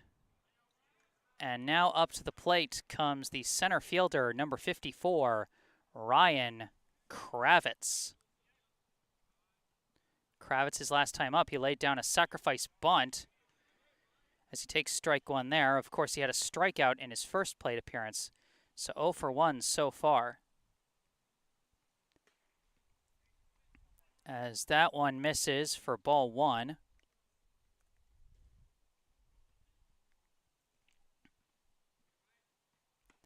As he takes that one for ball 2. Kravitz, of course, in the season opener between these two teams, he had an explosive game, 2 for 4 with a double and 3 RBI. Skies this one. Is it going to stay in play? It is, and it's caught by Dyer for out number 2.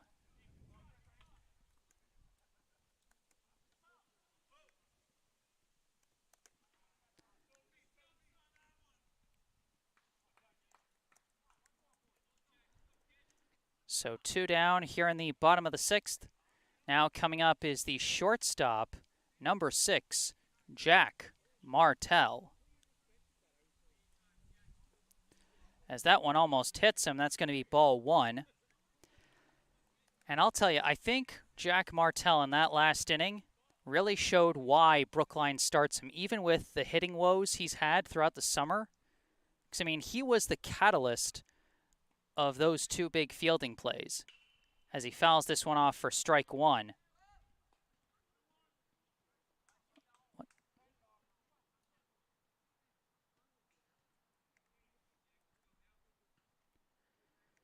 because, of course, he made the brilliant cutoff throw to third, as this one skips in for ball 2. And then he took the throw from Brendel to tag out Maffio at second, and then he had the presence of mind to see what Montenuto was doing and gun him down at first. Gets contact here, out to left, left fielder chasing, and he's got it for out number 3. We are through 6 innings here at Warren Field in Brookline, Massachusetts. And what a thrilling game this is here in the first round of the Tournament of Champions. Our score through 6, Brookline 2, Medford 2. We are heading into the final inning of regulation. These two teams needed 8 innings of baseball to settle things when they faced off in the season opener. What's it going to take here? Due up for Medford will be Lombardo, Hall, and Grant.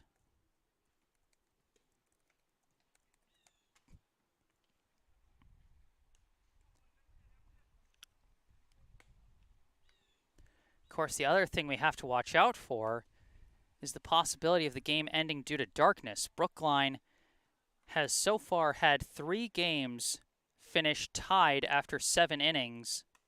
They've had 2 be called due to darkness as ties, and they had 1 loss, that loss being against this very Medford team in the season opener out at Medford.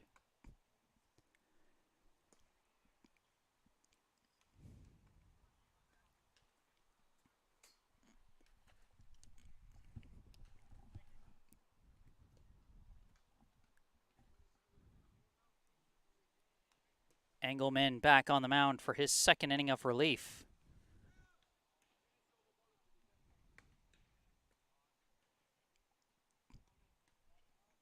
You know, did a good job throwing strikes to the hitters he faced in the 6th inning, and his defense took care of him very well. And that's the kind of clutch defensive inning that gives your pitcher confidence. When he knows his fielders have got his back, your pitcher can do anything.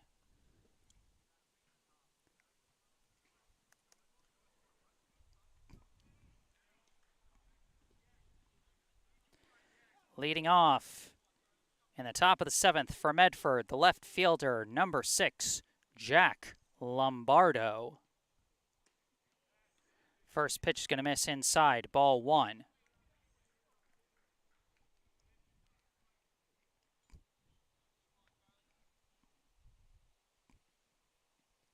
Hard crack of the bat, just past Engelman and up the middle for a single.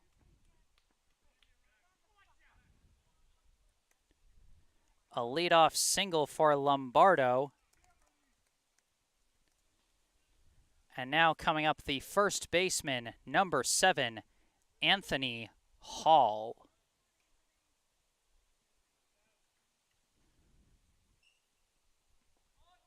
Shows bunt, pulls back as the pitch is outside for ball 1.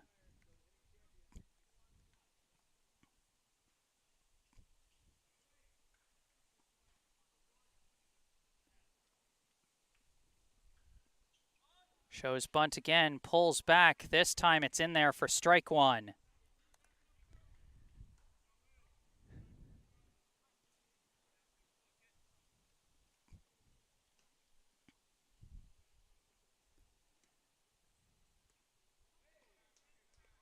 That one just misses, 2-1.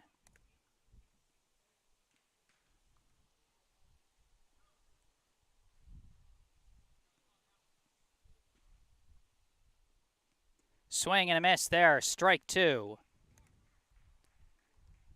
Fooled him with the curve. 2-2 now the count.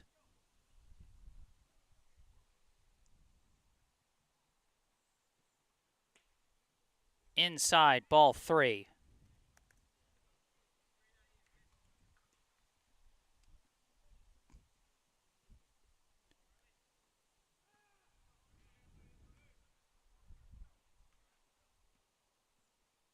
And that one's in the dirt for ball 4.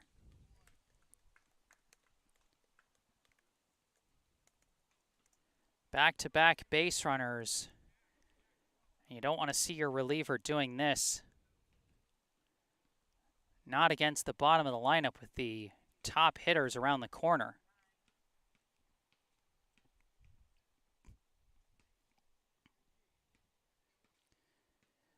Seems like Brookline's had some work going in the bullpen with, I think, Devin Chin.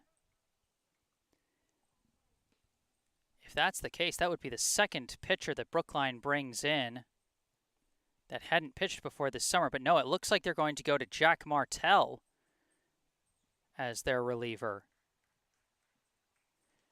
If so, long term, that could be a tough loss. Martell, one of the better pitchers for Brookline, but they're going to bring him in relief here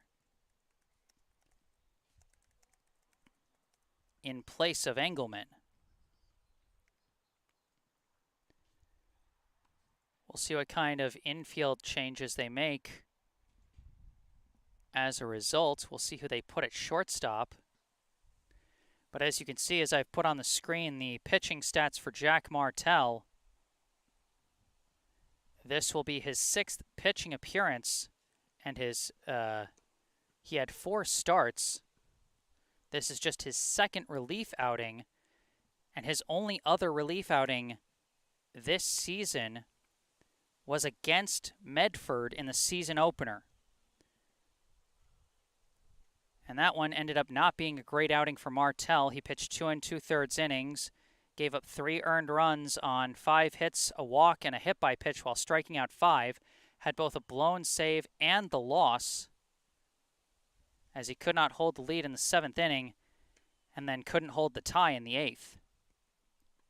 Through the rest of the season, though, Martell did very well.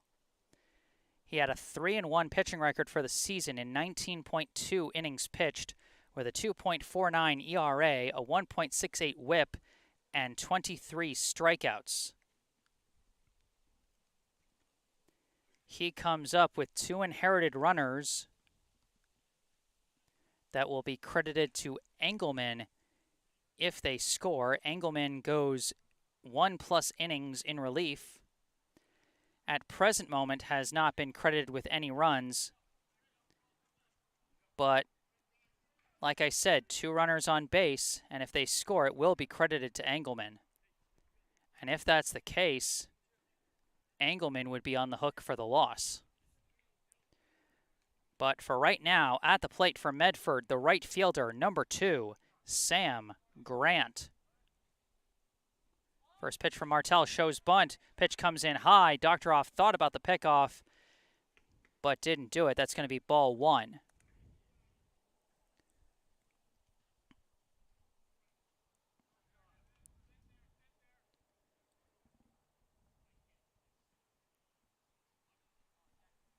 Martell checking on both runners, now delivering whiffs on the bunt. Doctoroff tries for the pickoff, but the runner dives back safe. A timeout is called. For the record, defensively, Owen Hoffman has returned to the game at shortstop in order to take the place that Martell previously had in the field. 1-1, the count to Grant.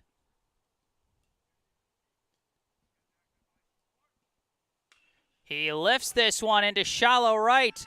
Sliding catch by O'Neill. Go for the pickoff at second. They got him!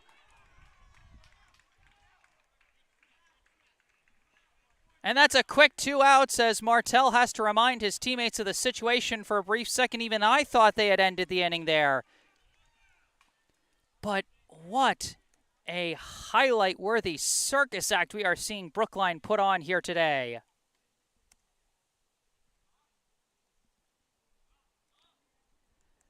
Now coming up is the shortstop, number 23, Chris Klein. Now just a runner at first and 2 down. First pitch misses high for ball 1. What a catch out and right by Donnell O'Neill.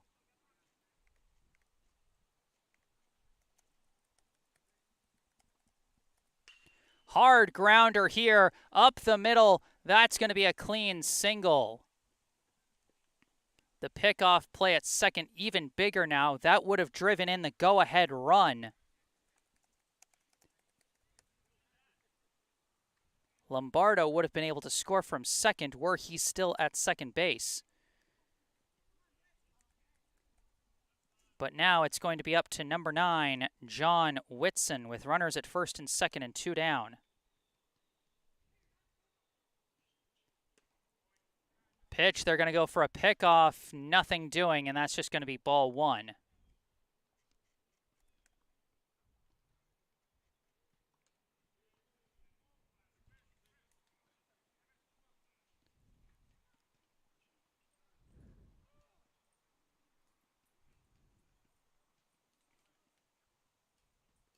This one skips in the dirt, well blocked by Doctoroff, and that's going to be ball 2. The go-ahead run back at second in the form of Anthony Hall, with Klein at first. 2-0 the count to Whitson, 2 down.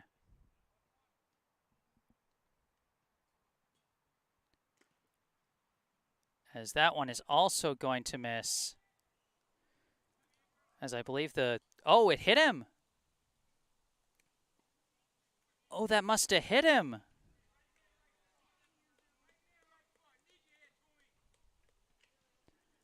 And just like that, the bases are loaded with 2 outs in a tie ball game in the 7th. You can't make this stuff up, folks.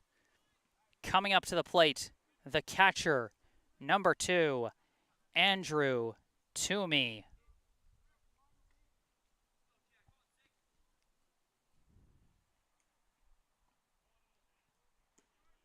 First pitch in there, strike 1.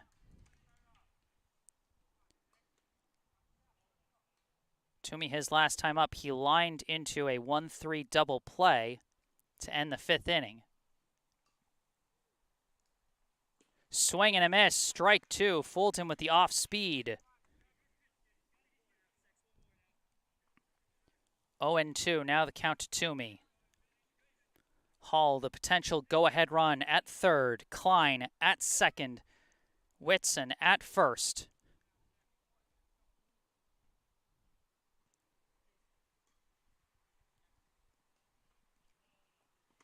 This one comes in well high for ball 1.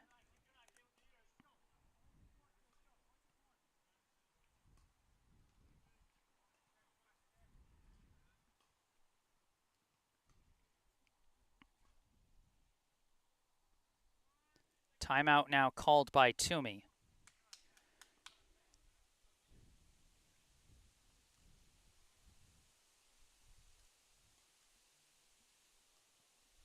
Reaches low, hits a grounder right back to Martell, and he's going to underhand it to first for out number 3.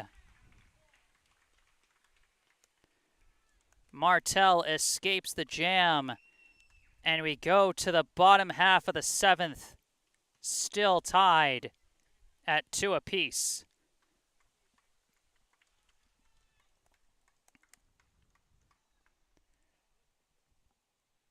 This time, Martell able to get the job done in the 7th.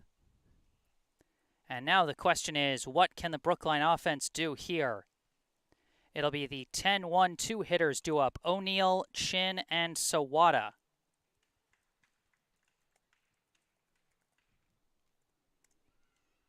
Three capable on-base guys.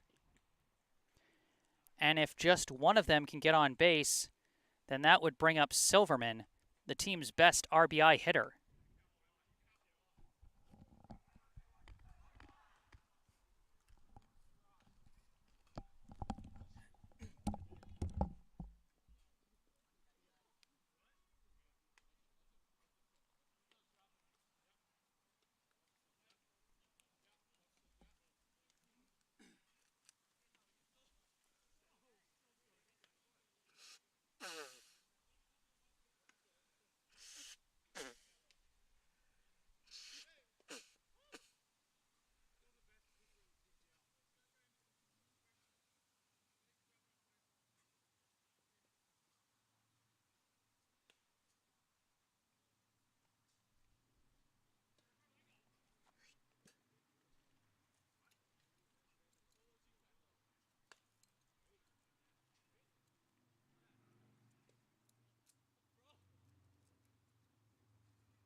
You know, standing here getting ready for the bottom of the 7th, I am reminded of Brookline's first game of the Tournament of Champions just last summer, as that one, I believe, went to extra innings, or at least finished in the bottom of the 7th. It finished on a walk-off blast off the left field wall by Daniel Villa. As I'm sure many of you who are watching this probably remember from last year. I know Peter QB sure does. And now, some new players with a chance at the heroics here in the bottom of the 7th. Cole Maffio back on the mound for Medford. This now his 3rd inning of relief. And since giving up the game-tying single against the first batter he faced, he's been pretty shut down at the Brookline lineup.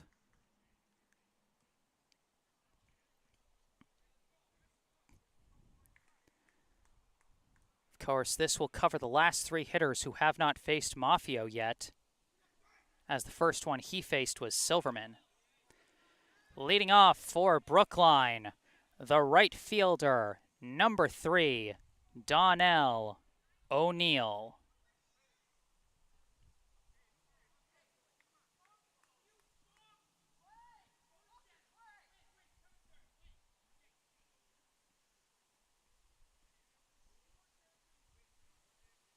What on earth is happening right now?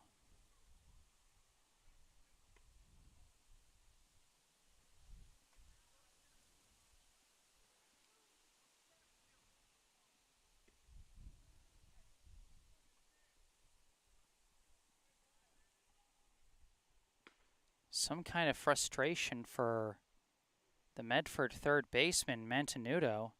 And it looks like they're moving him out to center field as a result. I don't know what on earth just happened.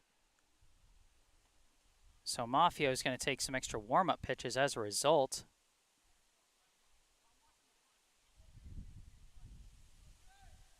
Boy, was that confusing or what? So Whitson moves to third, Mantenuto out to center. And now leading off for Brookline is their right fielder, number 3, Donnell O'Neill. O'Neill has been a big part of 2 really huge defensive plays for Brookline the past couple innings. What can he do here offensively as he takes a high ball 1?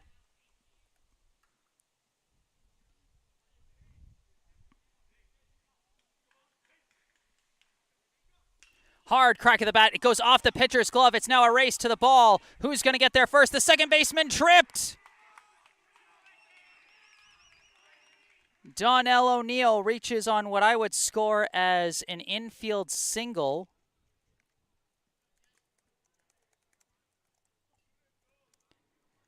And now we cycle back around to the top of the Brookline lineup. The winning run is on the bases. And again, just the poetic symmetry of it all. It was Donnell O'Neill who scored the game-winning run last year in the first round of the Tournament of Champions on that walk-off hit by Daniel Villa. Will he score the game winner again tonight? Now batting for Brookline, the extra hitter, number 15, Devin Chin. O'Neill takes off. First pitch is high. Play at second. They got him at second.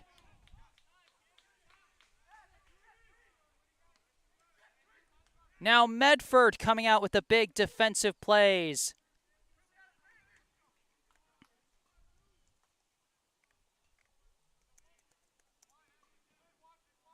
So my question answered right away. It will not be O'Neill scoring the game-winning run this inning as Chin shows bunt, pulls back, and takes strike 1.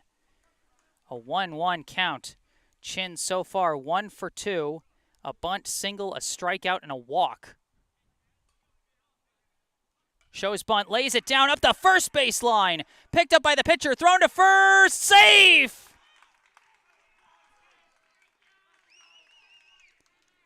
Back-to-back infield hits for Brookline. And now the winning run is back on first base, now with 1 out.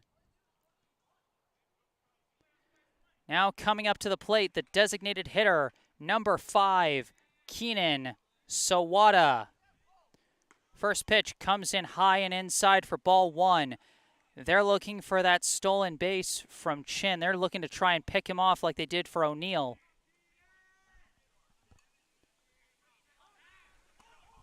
Oh, they got him picked off at first! Chin hesitated on the dive back for just a fraction of a second, but it was all that was needed.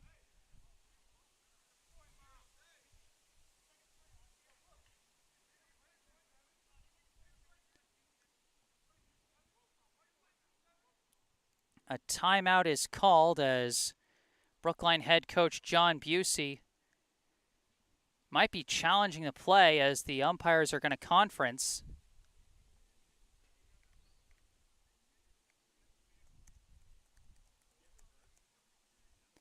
How about the defense on both sides?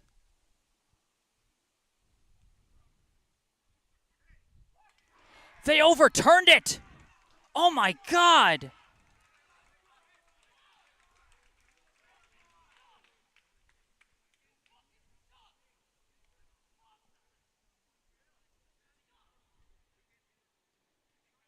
The Medford side very unhappy with the overturn. You could hear Montenuto from center field shouting some obscenities out there. And he's got to be careful. There are no players on the Medford bench. If anyone gets ejected, I don't know what they do.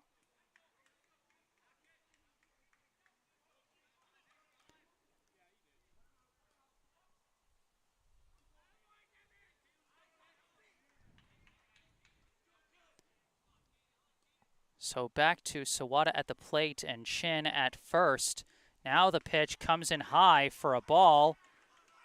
And I believe that is 2-0 the count to Sawada. I was absent-minded and then reset the pitch count when I thought Chin got picked off. Now Chin's taking off and Sawada fouls it off.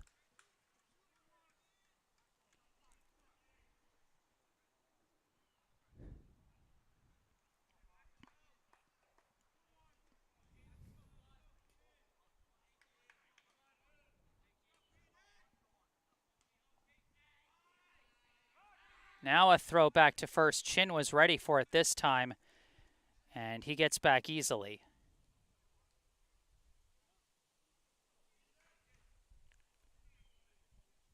Another pickoff attempt, and Chin dives back. They are doing everything possible to keep the Brookline runners honest. And that one's going to miss for ball 3.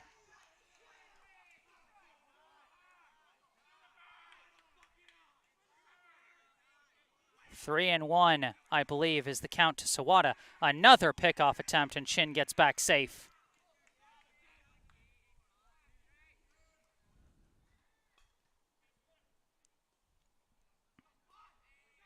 Another pickoff attempt. And again, Chin gets back safe.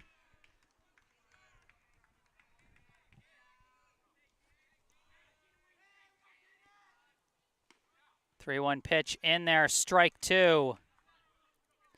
A full count now to Sawada.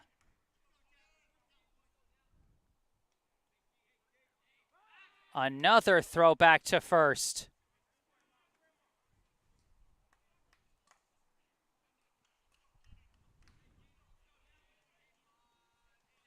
Chin goes on the throw. Sawada swings, pops it up to short. Not caught!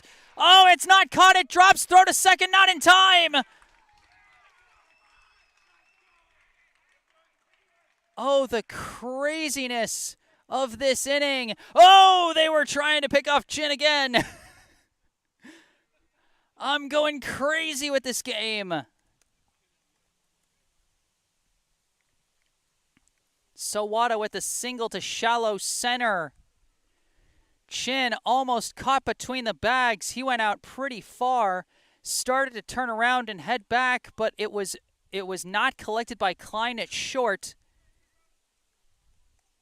And so Chin had just enough time to readjust his footing and get down to second base before the throw came in.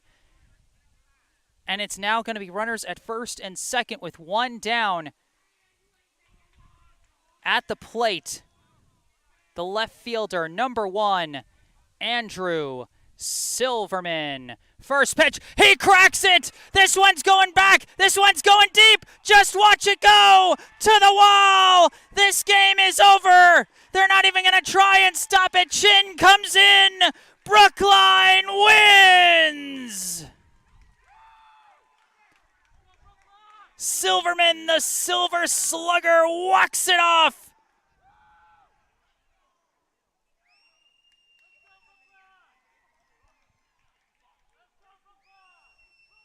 And in their 4th time, tying up after 7 innings, Brookline gets the walk-off win.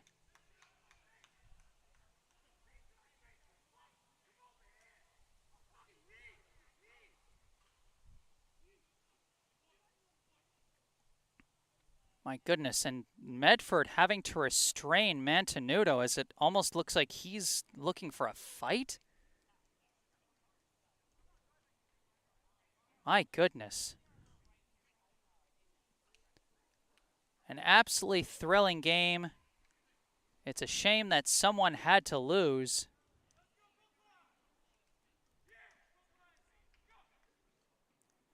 And a shame that, you know, some controversial calls had to be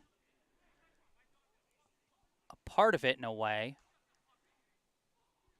As again, they're having to restrain Mantenuto. As now it looks like an argument's breaking out with a fan passing by. Oh my gosh.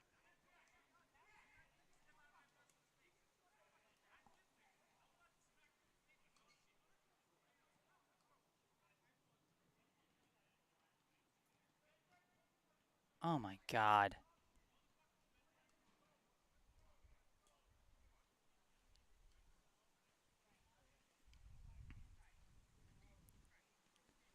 Boy, it really is the thrill and the agony at a point like this. It's kind of a shame. I mean,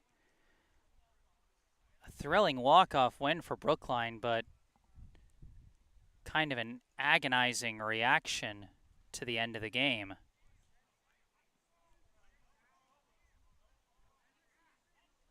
As again, it looks like some other Medford players are jawing at Brookline.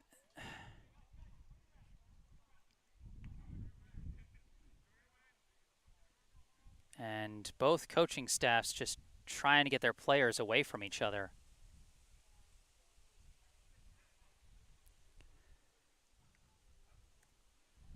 The final score here at Warren Field in Brookline, Massachusetts. Brookline 3, Medford 2.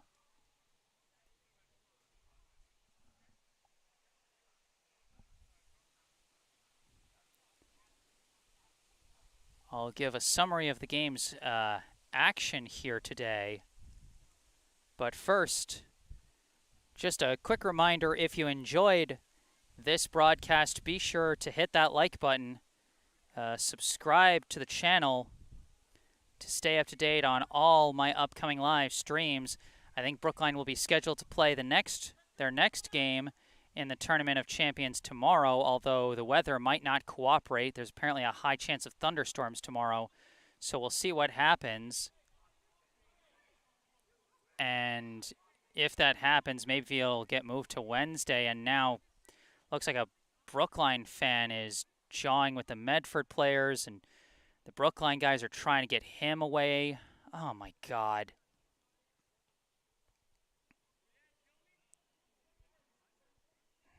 Man, you don't want to see this. You don't want to see this. It's a game, folks. Come on.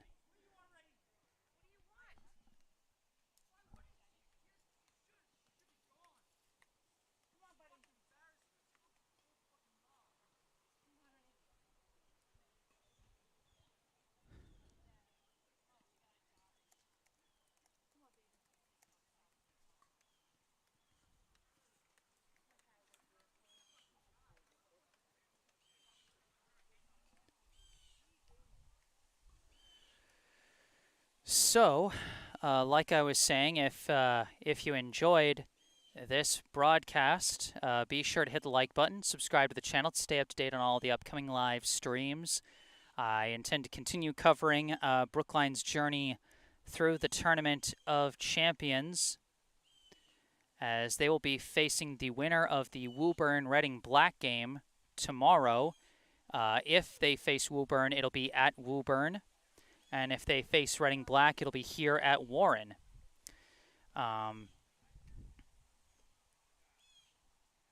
Now, of course, tomorrow there's a high chance of thunderstorms, so if that happens, the game will likely be moved to Wednesday, and hopefully they'll be able to find a day where the weather is agreeable. But stay tuned for that. Subscribing to the channel can help. If you've got anything you'd like to say and the live stream is already over, then you can say it down in the comments section down below after the stream ends. And of course, down below you can also find the description section where you can find all the information you need about our local charity spotlight, the Brookline Community Foundation. You can see the URL to their website and the phone number you can call. You can find out all about the many grant funds that they do to try and promote opportunity and equity throughout the town of Brookline, including the BCF Scholarship Fund for Brookline High School. And of course, you can check out the bottom right corner of your screen. You can see the URL to my personal website, jessesports.com. Find out more about me, the services that I provide, and how you can commission those services for your favorite team or player. Right below that is my email address, jgms88@gmail.com. If you just want to contact me directly, you can do that. And right below that is the URL to my Instagram account, where I post highlights from previous live streams. And there will be plenty to draw from here in this one. Let's sum up the action now. In the first inning, both teams put on the pressure, but neither one could bring a run home. Medford got runners to second and third, but left them stranded. Brookline loaded the bases, but left them stranded. And we had no score in the first. Top of the second, Medford got a runner to second, but no further. Brookline got a runner to first, but no further. No score again in the second. Then Medford, the first on the board. They get their first two runners on. They advance to second and third on a passed ball, and then a two-out single to left by Cole Mafio got Medford on the board and got them the only runs they would get in that inning. Mafio would be caught stealing third to end the inning. In the bottom of the third, Brookline again threatened as they got runners to second and third but left them stranded. In the top of the fourth, Medford went down in order. In the bottom of the fourth, Brookline finally got their first run on the board. Ben Doctoroff reached on an infield grounder to short. I think he reached on an E6. And then Charlie Engelman came up with a big double to left center to drive in Doctoroff and make it a 2-1 ball game. Brookline reloaded the bases, but Engelman was caught between third and home to end the inning. Top of the fifth, again, Medford got a base runner on. They got a man to first, but then a line drive back to the pitcher resulted in a 1-3 double play pickoff to end the inning. Brookline managed to get the tying run across in the bottom of the fifth. Keenan Sawada, a leadoff single to left, stole second, and then Andrew Silverman came up and drove in the tying run with a single up the middle to score Sawada. After that, he advanced to second on a passed ball, but got no further.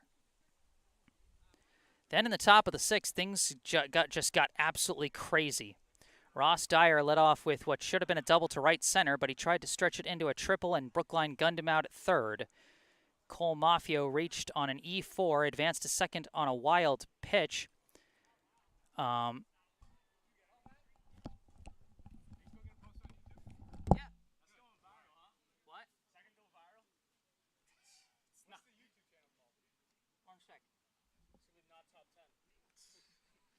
Search my full name on YouTube, you'll find it. Thank you. No problem. Thank you. I'm going to watch all the movies.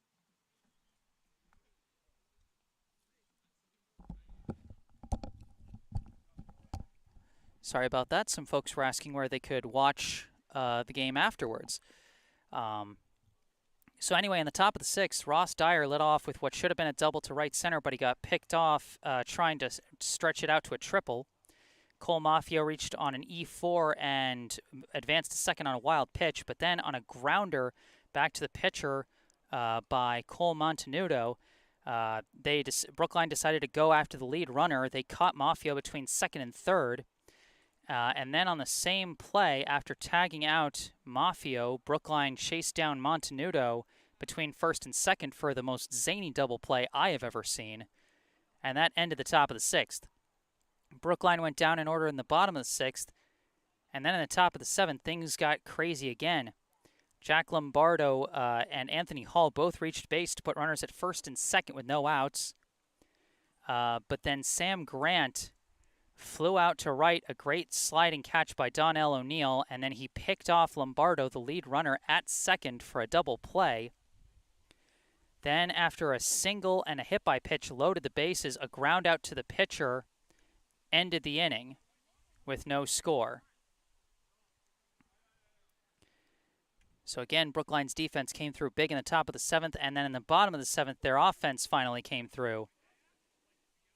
Donnell O'Neill reached on an infield single, but then was caught stealing second.